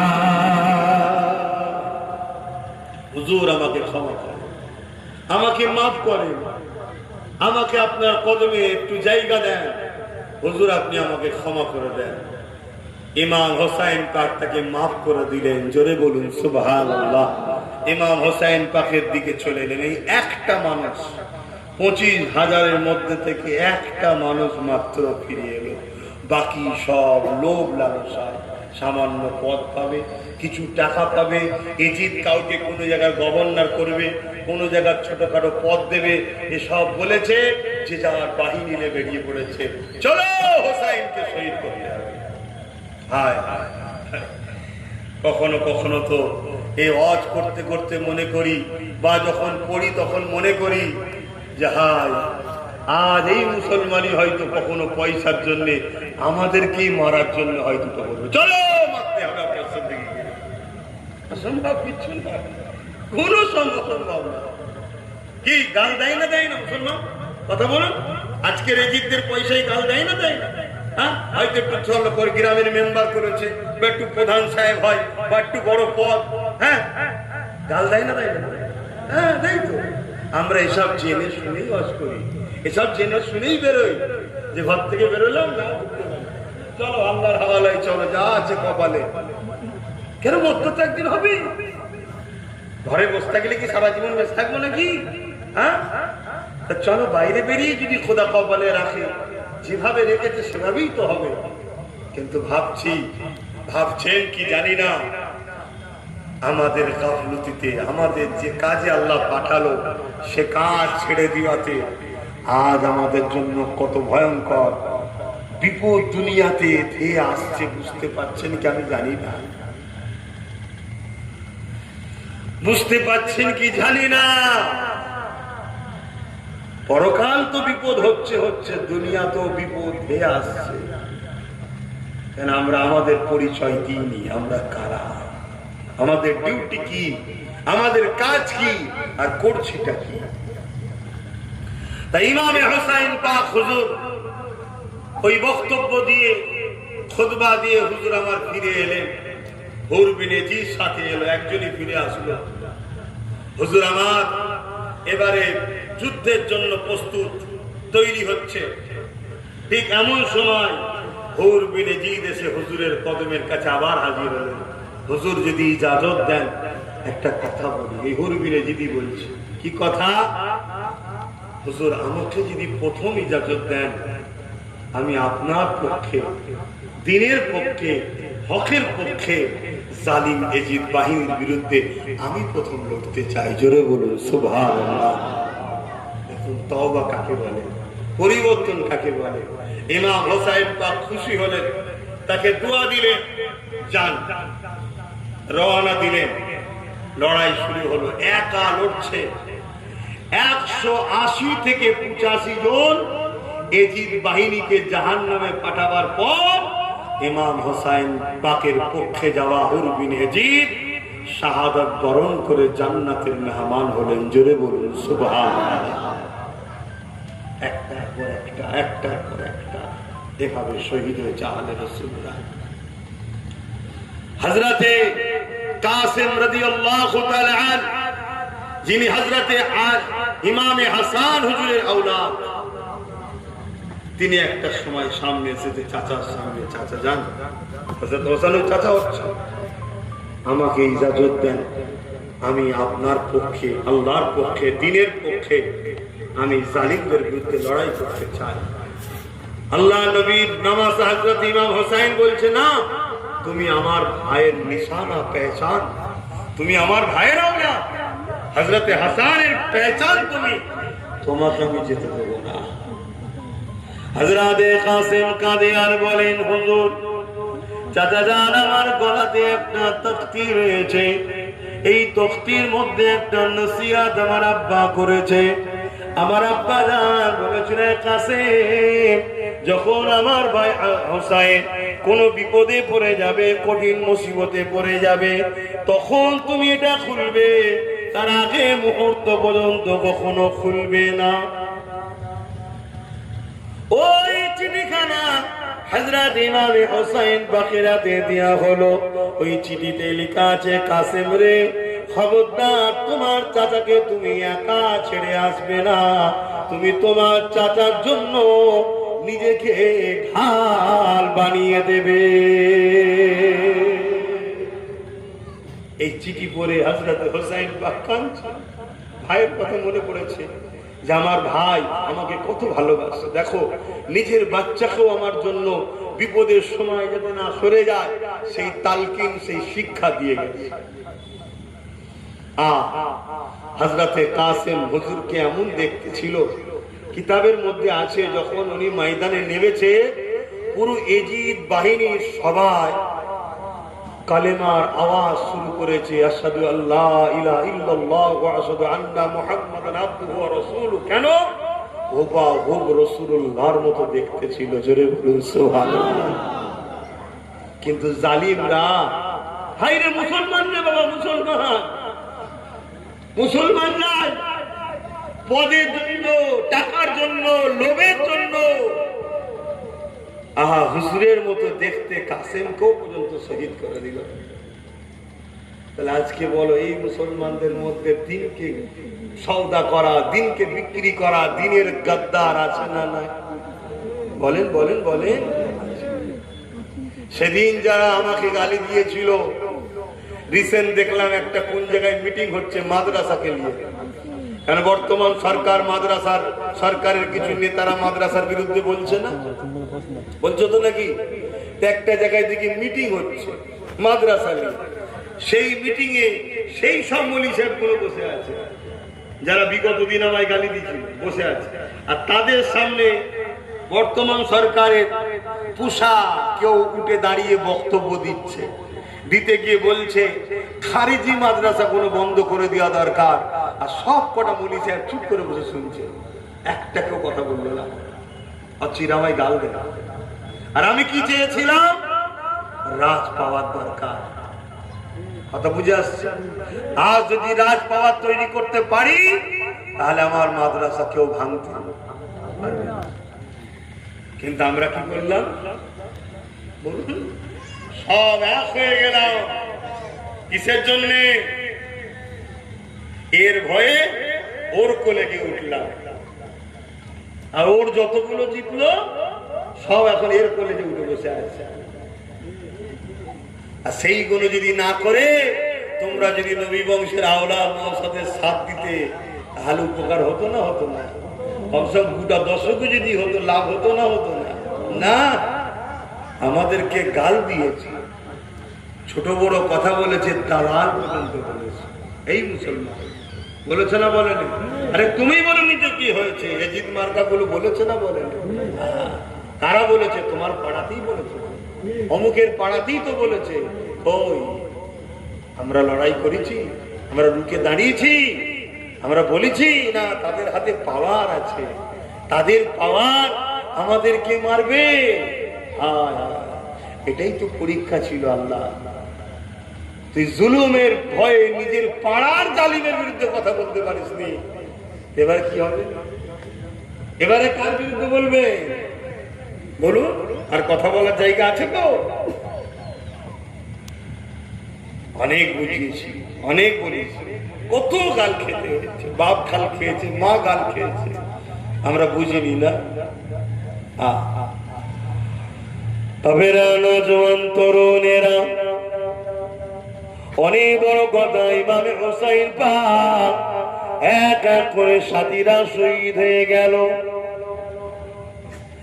এই যুবকেরা, তরুণেরা, হুজুর আমার নিজে এবারে যুদ্ধের ড্রেস পরে নিলেন, নিয়ে ঘোড়ার পিঠেতে উঠলেন। আহা, ছোট্ট কলিজার টুকরা কন্যা সুকাইনাকে আদর করে চুমা দিয়ে, যে সুকাইনা ইমাম হোসেন পাকের বুকে ঘুমাতো, আহা কলিজার টুকরি কন্যা, তাকে চুমা দিয়ে আদর করে স্ত্রীর কোলে তুলে দিল। জাইনাব বোনকে বলল, সুকাইনার দিকে খেয়াল রেখো। আরে কত কষ্ট করে ইসলাম এসেছে তোমার এই বাংলাতে, তোমার এই দেশেতে। আজকে সেই ইসলামকে মিটিয়ে দিবার কথা তোমার বাংলা তো একদল লোক বলে বেড়াচ্ছে, কিন্তু তোমার আমার তা নিয়ে কোনো চিন্তা নাই। তোমার আমার আবার নতুন করে চিন্তা হয়েছে অন্য। কেউ চিন্তা করছে একে মজবুত করতে হবে, কেউ চিন্তা করছে ওকে মজবুত করতে হবে, কেউ চিন্তা করছে আর একজনকে মজবুত করতে হবে। যাকে মজবুত করো না কেন, সবার মাথাতে দেখো ইসলামের দুশ্মন গুলো বসে রয়েছে।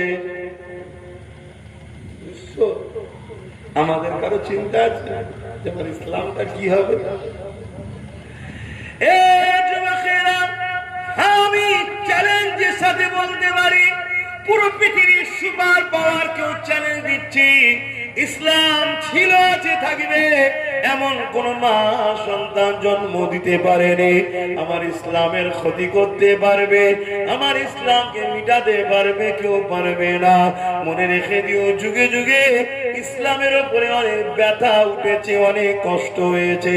যেমন আমরা দুনিয়া জমিনে দেখি আমাদের আম্মা জানদের ব্যথা ওঠে, যন্ত্রণা ওঠে। ব্যথা না উঠলে সবাই চিন্তা করে বাচ্চা মারা যাবে। ওই ব্যথা উঠার পর ব্যথা উঠতে উঠতে একটা সময় চরম ব্যথা যখন উঠে যায়, ওই কষ্টটা হয়তো অনেক বেশি হয়, কিন্তু ব্যথা উঠার পরেতে একটা ফুটফুটে সন্তান, নতুন মেহমান পাওয়া যায়। ঠিক তেমনি ইসলামের উপরে যুগে যুগে ব্যথা উঠেছে। ওই ব্যথা চরম যখন বেড়ে গেছে, ওই ব্যথা যত বাড়বে, যত চরম বাড়বে, ইসলামেও লাখো লাখো নতুন অতিথি আসবে। তার প্রমাণ আপনাদেরকে বলে যায়, ইউরোপ দুনিয়া চেয়েছিল ইসলামকে মিটিয়ে দেবো, আমেরিকা ব্রিটেন চেয়েছিল ইসলামকে মিটিয়ে দেবো। ইসলামের নামে নানান মিথ্যা ফিল্ম পর্যন্ত বানিয়েছে, ইসলামের নামে নানান মিডিয়াতে ছড়িয়েছে, ইসলামের নামে নানান মিথ্যা কিতাব পর্যন্ত লিখেছে, ইসলামের অনুসারীদেরকে হত্যা করেছে, জুলুম করেছে। এত অত্যাচার করার পরও সরকার, তাদের মিলিটারি, তাদের পুলিশ, তাদের সব হুকুমত তাদের হাতে, তারপর ইসলামের উপরে এত জুলুম করার পরও আজকে তারা বলতে বাধ্য হচ্ছে আগামী 40-45 মধ্যে ইউরোপ দুনিয়া সংখ্যাগুরু হবে ইসলাম। অর্থাৎ এত দ্রুত আমেরিকা, ব্রিটেনেতে, ইউরোপ দুনিয়াতে যুবক যুবতীরা কলেমা পড়ে নিচ্ছে, মুহাম্মদ রাসূলুল্লাহকে মেনে নিচ্ছে। তারা রুখতে না পেরে আজকে নিজেরাই বলতে স্বীকার করছে যে আগামী 40-45 মধ্যে ইসলাম ইউরোপ দুনিয়াতে সংখ্যাগুরু হয়ে যাবে।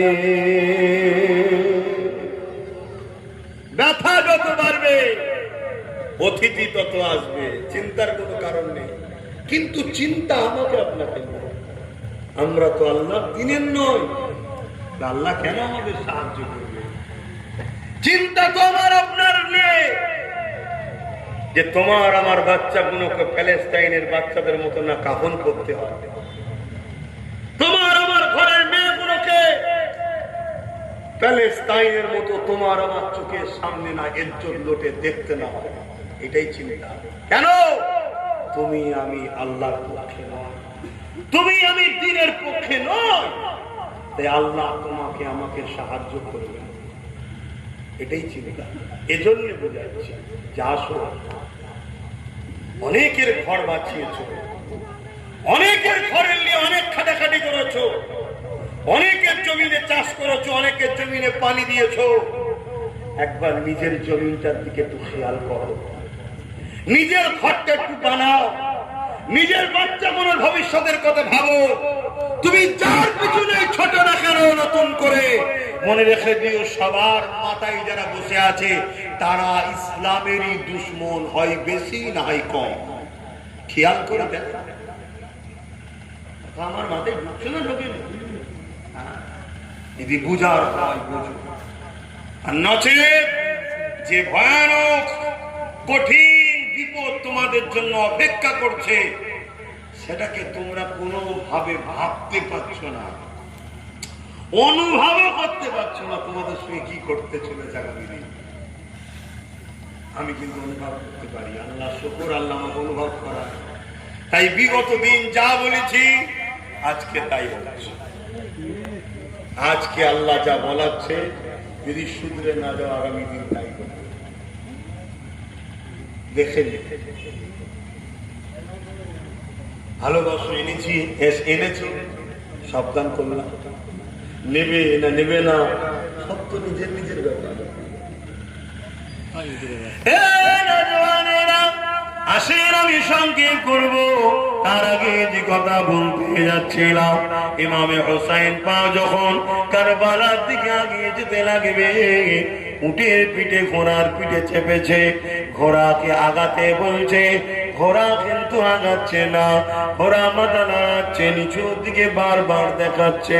ইমামে হোসাইন পাক ঘোড়াকে বারবার বলে চলো চলো, নানা জানে ওয়াদাকে পালন করার সময় এসে গেছে, আর দেরি করলে হবে না, চলো।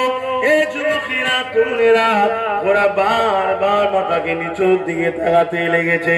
ইমামে হোসাইন পাক ঘোড়া থেকে নেমে গিয়ে হুজুর আবার দেখতে লেগেছে সুকাইনা ছোট কলিজা টুকরি কন্যা, তখন ছোট তিনি ঘোড়ার পা দুটোকে জড়িয়ে ধরেছে, দিয়ে বলতে লেগেছে ঘোড়া রে ভাই গেল ফিরে এলো না, চাস্তো ভাই গেল ফিরে এলো না, আত্মীয় স্বজন যারা গেল ফিরে এলো না, এ ঘোড়া রে আমার বাবাকে তুই নিয়ে যাস না, আর ফিরে আসবে না, যদি না ফিরে আসে আমি সুকাইনা কাকে আব্বা বলে ডাকবো, কার বুকের ওপরে আমি ঘুমাবো, ওরা তুই ফিরে যাস না রে।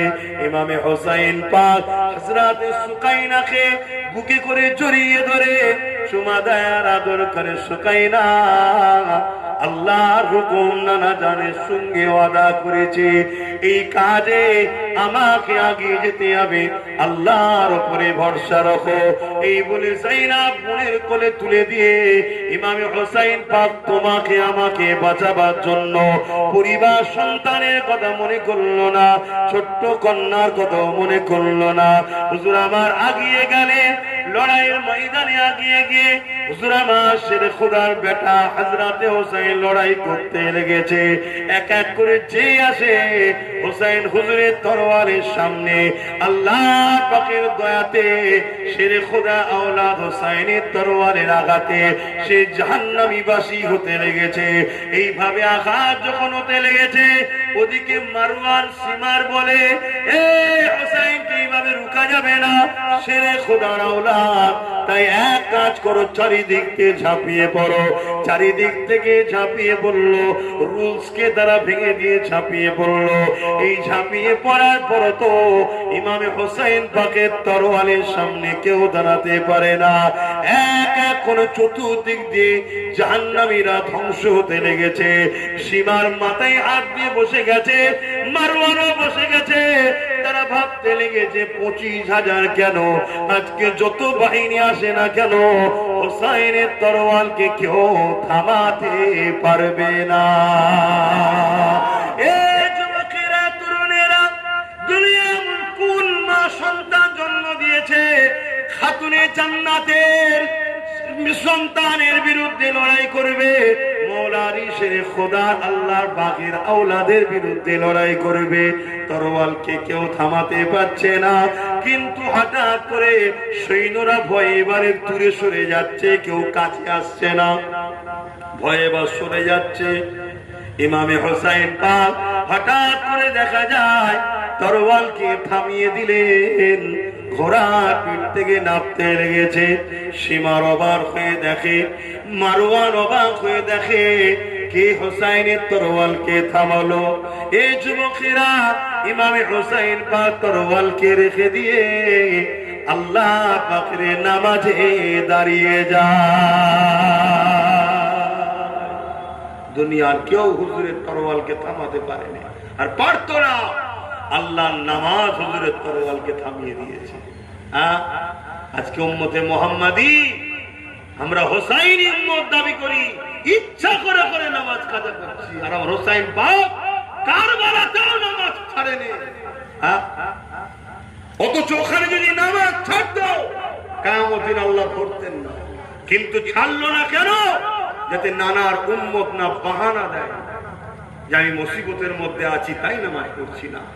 আরে কোন সা তোমার মুসিবত, কোন সা তোমার বিপদ? কারবালার মতো ময়দানের মুসিবতে আমার হোসাইন পাক আল্লাহকে রুকু দিচ্ছে, সেজদা দিচ্ছে। ওই অবস্থায় মারওয়ান, সিমার সবাই বললে সেজদা থেকে মাথা তুলতে দিসনি আল্লাহর বাগের আওলাদকে, আল্লাহ সিংহের আওলাদকে সেজদা থেকে মাথা তুলতে দিসনি। যদি মাথা তুলে ফেলে পুরো দুনিয়ার কোন পাওয়ার নেই হোসাইনের বিরুদ্ধে মোকাবেলা করতে পারবে। জোরে বলুন সুবহানাল্লাহ। ওই অবস্থাতে ইমামে হোসাইন পাক হুজুরকে শহীদ করে দেওয়া হলো। ইন্না লিল্লাহি ওয়া ইন্না ইলাইহি রাজিউন। শহীদ হওয়ার পর হুজুরের শের মুবারককে নেজার উপরে রাখা হলো, আর জিসম মুবারক ওই কারবালার ময়দানে পড়ে রইল। জালিমরা হুজুরের জিসম মুবারকের সঙ্গে বিয়াদবি করার ইচ্ছা প্রকাশ করলো। বিয়াদবি করবে কিভাবে? ঘোড়াকে লাশ জিসম মুবারকের উপর দিয়ে ছুট কাটাবে, যাতে ঘোড়ার পায়ের খুর লেগে হুজুরের লাশ মুবারকটা ছিন্ন বিচ্ছিন্ন হয়ে যায়। কিন্তু ওই সময় অনেক বড় কথা, হযরতে মাওলা আলী হুজুরের একটা বাঘ পুষেছিলেন। ওই বাঘ জঙ্গল থেকে আওয়াজ দিয়ে বাহির হলেন। সমস্ত ঘোড়া যে যেখানে পেরেছে ছুটে পালিয়েছে। হুজুরের জিসম মুবারকের হেফাজত আল্লাহ ওই বাঘের দ্বারাই করলেন। জোরে বলুন সুবহানাল্লাহ। ভাইরা আমার, হুজুরের সাহায্য করতে কিন্তু জেনেদের বাদশাহ এসেছিলেন। হুজুর বলেছিলেন, না, আমার নানার ওয়াদা আমাকে পালন করতে হবে।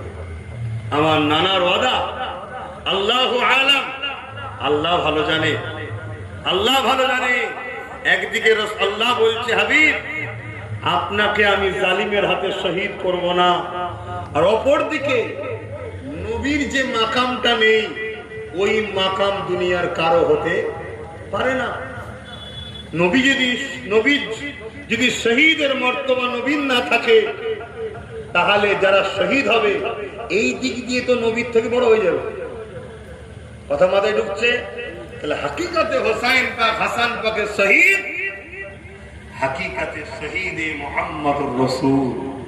এজন্য এত শহীদের কথা শোনার পরও আমাদের কখনো অতটা কষ্ট হয় না যতটা কষ্ট হাসান হোসাইনের বেলায় হয়। কেন? হাকিকাতে আমরা দেখছি জাহিরিতে হোসাইন, জাহিরিতে হাসান শহীদ হচ্ছে, হাকিকাতে এটা মুহাম্মদ রাসূলুল্লাহর পক্ষে হচ্ছে। কেন? একদিকে আল্লাহ ওয়াদা করেছে, হাবিব কোন জালিমকে এত পাওয়ার আমি দেবো না যে স্যার আপনাকে শহীদ করে দেবে। তাহলে বলবে দেখো মুহাম্মদকে তার খোদা বাঁচাতে পারে না। অপরদিকে আবার শহীদ একটা নিয়ামত তো নাকি? এই নিয়ামত যদি আপনার না থাকে, অন্য কেউ যদি এই নিয়ামত পায়, তাহলে এই দিক দিয়ে সে তো আপনার থেকে বড় হয়ে যাবে। রাসূল পাক সাল্লাল্লাহু আলাইহি ওয়াসাল্লামের ঝুলিতে শহীদের যে পাওয়ার মর্যাদা হাসান হোসাইনের দ্বারা গেছে। জোরে বলুন সুবহানাল্লাহ।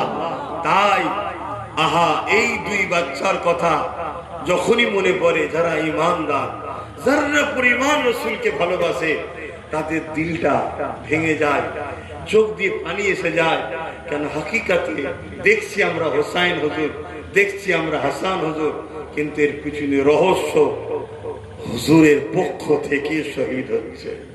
এই ওয়াদাটা রাসূলুল্লাহ হাসান হুসাইনের থেকে নিয়েছিল যে আমার পক্ষ থেকে তোমরা এই কুরবানিটা দেবে। তাই সেই ওয়াদা পূরণ করার জন্য জিন জাতি সর্দার এসেছিল যে হুজুর একবার হুকুম করেন এদেরকে গলা টিপে এখানে মেরে ফেলবো। হোসাইন মুচকে এসে বলেছিলেন, না, এটা আমার ওয়াদা করা আছে, সে ওয়াদা পূরণের সময় এসেছে। ভাইরা আমার, আহা ভাবে সেই রাসূল পাক সাল্লাল্লাহু আলাইহি সাল্লামের দ্বীন আজ আমাদের কাছে আছে। আমরা যদি যে যার গ্রামে রাসূলের দ্বীনকে বাঁচাবার চেষ্টা করি তাহলেই যথেষ্ট। আমি বলছি না অন্য কোনো জায়গায় আপনাকে মাথা দিতে হবে। আপনারা 50, 60, 70, 100টা মানুষ এখন নিজেদের মধ্যে একটা ফান্ড করুন, নিজেরা নিজেদের ফান্ড তৈরি করুন, করেও নিজেরা নিজেদের গরিবকে দেখুন, নিজের পাড়ার এতিমকে দেখুন, নিজের পাড়ার বিধবাকে দেখুন। কথা বুঝে আসছে? ছেলেদেরকে পড়ান, গরিবের বাচ্চাদের ব্রেন ভালো হয়। কেন গরিবের বাচ্চারা ছোটবেলা থেকে বড় হয় কষ্টের সাথে, ব্রেনটা তাদের ধারালো হয়। সেই বাচ্চাগুলোকে পড়িয়ে আইএস বানান, আইপিএস বানান, ডিএম বানান, ভিডিও বানান। যদি আব্বাস সিদ্দিকীর কথা পছন্দ হয় তা আল্লাহ দোহাই দিয়ে বলছি নিয়ে নেন, আগামী দিন আপনাদের জন্য যে ভয়ঙ্কর আসছে আপনারা বাঁচতে পারবেন না। আমার কাছে কোন একজন কোন এক জায়গা থেকে এসেছে কি যে আমার এলাকা থেকে রিসেন্ট 3টে মহিলাকে তুলে চলে গেছে জোর করে। আমরা থানাতে গেছি, প্রশাসন বলেছে উপর থেকে চাপ আছে, আমরা কিছু করতে পারবো না। আপনার ঘরের মেয়েকে, আপনার ঘরের বেটিকে জোর করে তুলে নিয়ে যাবে, আপনি প্রশাসনের কাছে যাবেন, প্রশাসন বলবেন উপরে চাপ আছে। ওই এলাকায় অন্য কোন দল থেকে ক্যান্ডিডেট হয়েছিল যারা, আমি তার কাছে যান না, আমি সেও গেছি, সেও বলেছে থানার নাম্বার দিচ্ছি, কথা বলে নাও। পাশে কিন্তু কেউ সাথ দিচ্ছে না। লাস্টে সেই ঘুরিয়ে আমাদের কাছে এসেছে। জায়গার নাম বলছি না, সেখানে আমাদের কোনো কানেকশন নাই, তারপরও তাকে আমরা কিন্তু রাস্তা দেখিয়েছি, যাও এই রাস্তায় যাও, আমরা আছি তোমাদের সাথে। কিন্তু ভাই আমার কাছে আছে 1 গ্লাস পানি, আর খাবে বলছে 1000 লোক। 1 গ্লাস পানি তুমি কি করবে বলুন তো? কজনের পিপাসা মিটাবো আমি? রাস্তার গ্লাসটাই কারাকারি করতে ভেঙে যাবে। বুঝার যদি হয় বুঝুন, এই গ্লাসটা হলো 1 গ্লাসটা হলো কি, বুঝতে পারছেন? এজন্যই বুঝিয়েছিলাম, এজন্যই বলতাম, এজন্যই ভাবাতাম যে আসো, বোঝো, ঐক্য হও। রাসূলের পাক যেখানে বললেন এ আমার মান্যওয়ালারা তোমরা কুরাইশের নেতৃত্ব মানবে, অন্য কারণ নয়। রাসূলের পাক বলেছে নেতৃত্ব দেবে কুরাইশ। পৃথিবীতে যদি 2টো কুরাইশ থাকে তার মধ্যে থেকে একজনের হাতে নেতৃত্বের ঝান্ডা থাকবে, সে হবে লিডার, তাকে তোমরা মানবে, তার পিছনে থাকবে। আমার বংশের খাতিরে আল্লাহ তার উপরে বরকত দেবে, তার দ্বারা তোমাদেরকে বিজয় দেবে। আজ যখন সেই কুরাইশ বংশ দাদা হুজুরের আওলাদ তোমাদের জন্য চিল্লাচ্ছে, তোমাদের তো উচিত, একটা নবী পাকের হুকুম, তোমাদের তো উচিত, বাবা অত বুঝি না, ডায়ে পায়ে সামনে কিছু নেই, বুঝে বুঝে বুঝে বুঝে তো 79 বছর সবই শেষ হয়ে গেল। একটুখানি ভরসা করে সঠিক পথে দাঁড়ায়, এ চিন্তা করা দরকার ছিল না? ছিল। যা ভুল হয়েছে হয়েছে, এখনো সময় আছে, এখনো সময় আছে। কোন জায়গায় কি হচ্ছে দেখার দরকার নেই।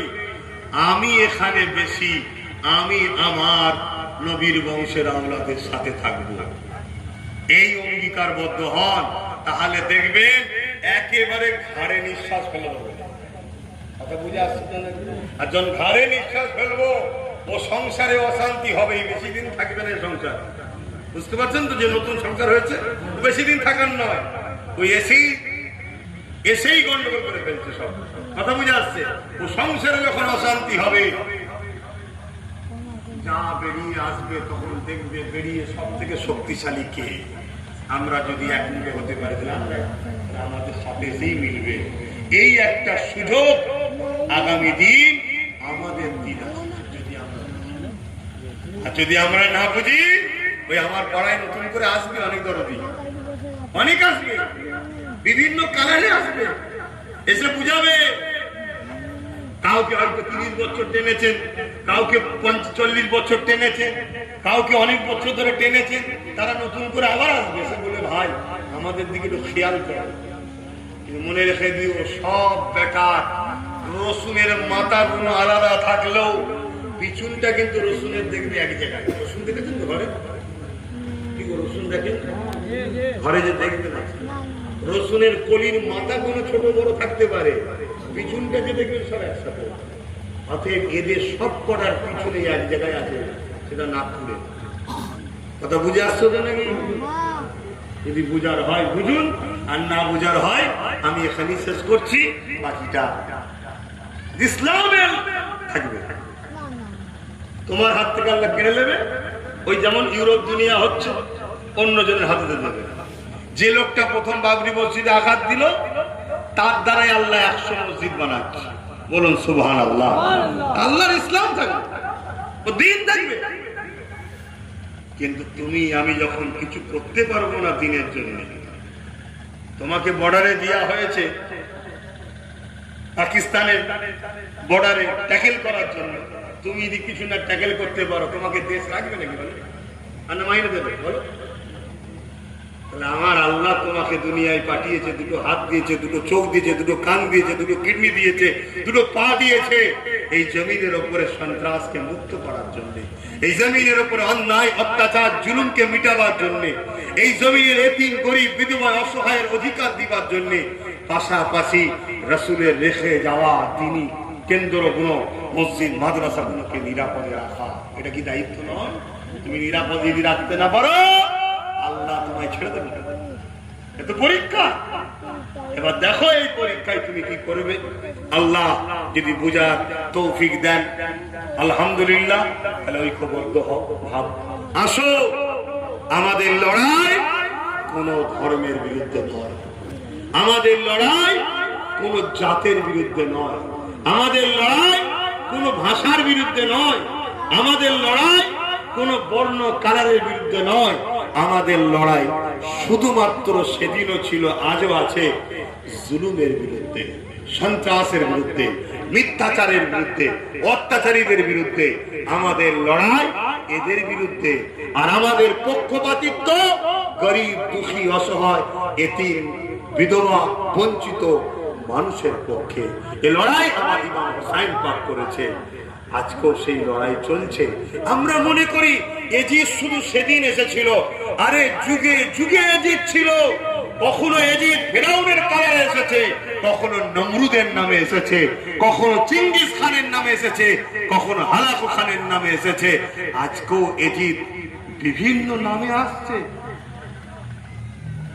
এজিদ থাকবে, যুগে যুগে কারবালা হয়েছে, হবে, আখেরি ময়দান হবে ইমাম মেহেদী আলাইহিস সালামের নেতৃত্বে। বিজয় আলহামদুলিল্লাহ হোসাইন পাকের। জোরে বলুন সুবহানাল্লাহ। হযরত ইমাম মেহেদী কে? হোসাইন পাকের আওলাদ, হযরত হাসান হোসেনের বংশে নসল থেকে আসছে। কথা মাথায় ঢুকলো? এবারে আপনি কোন দিকে থাকবেন?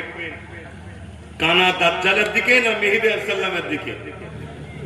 বলবেন তো, কানা দাজ্জালের দিকে না মেহেদী আলাইহিস সালামের দিকে? মুখ খুলে কথা বলুন। অনেকে চিন্তা করছে এখন বলতে যাবনি, তখন কি হবে না হবে, কোন দিকে বেশি মাল পাবো সেটা দেখতে হবে তো। আরে যারা 500 টাকা ইমানের সওদা করে, তারা সেদিন কানা দাজ্জালের বিরুদ্ধে যাবে মনে হয়? কানা দাজ্জাল হিরে দেবে, সোনা দেবে, মোর্দার কাছে নিয়ে যাবেন। মোর্দা, এই তোর দাদুর কবর কোনটা বল, এইটা নিয়ে যে বলে অমুকের দাদুটা কবর থেকে উঠে দাঁড়াবে, দাঁড়িয়ে নাতি পুতাকে বলবে একে মেনে নাও। আল্লাহ রসুল বলছে ওটা দুষ্টু জিন ওর দাদুর সুরাত ধরে আসবে, আল্লাহ তোমার ইমানের পরীক্ষা নেবে।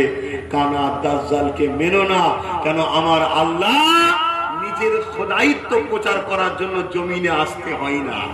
আল্লাহ সব জায়গায় আছেন, তার কুদরত। জোরে বলুন সুবহানাল্লাহ।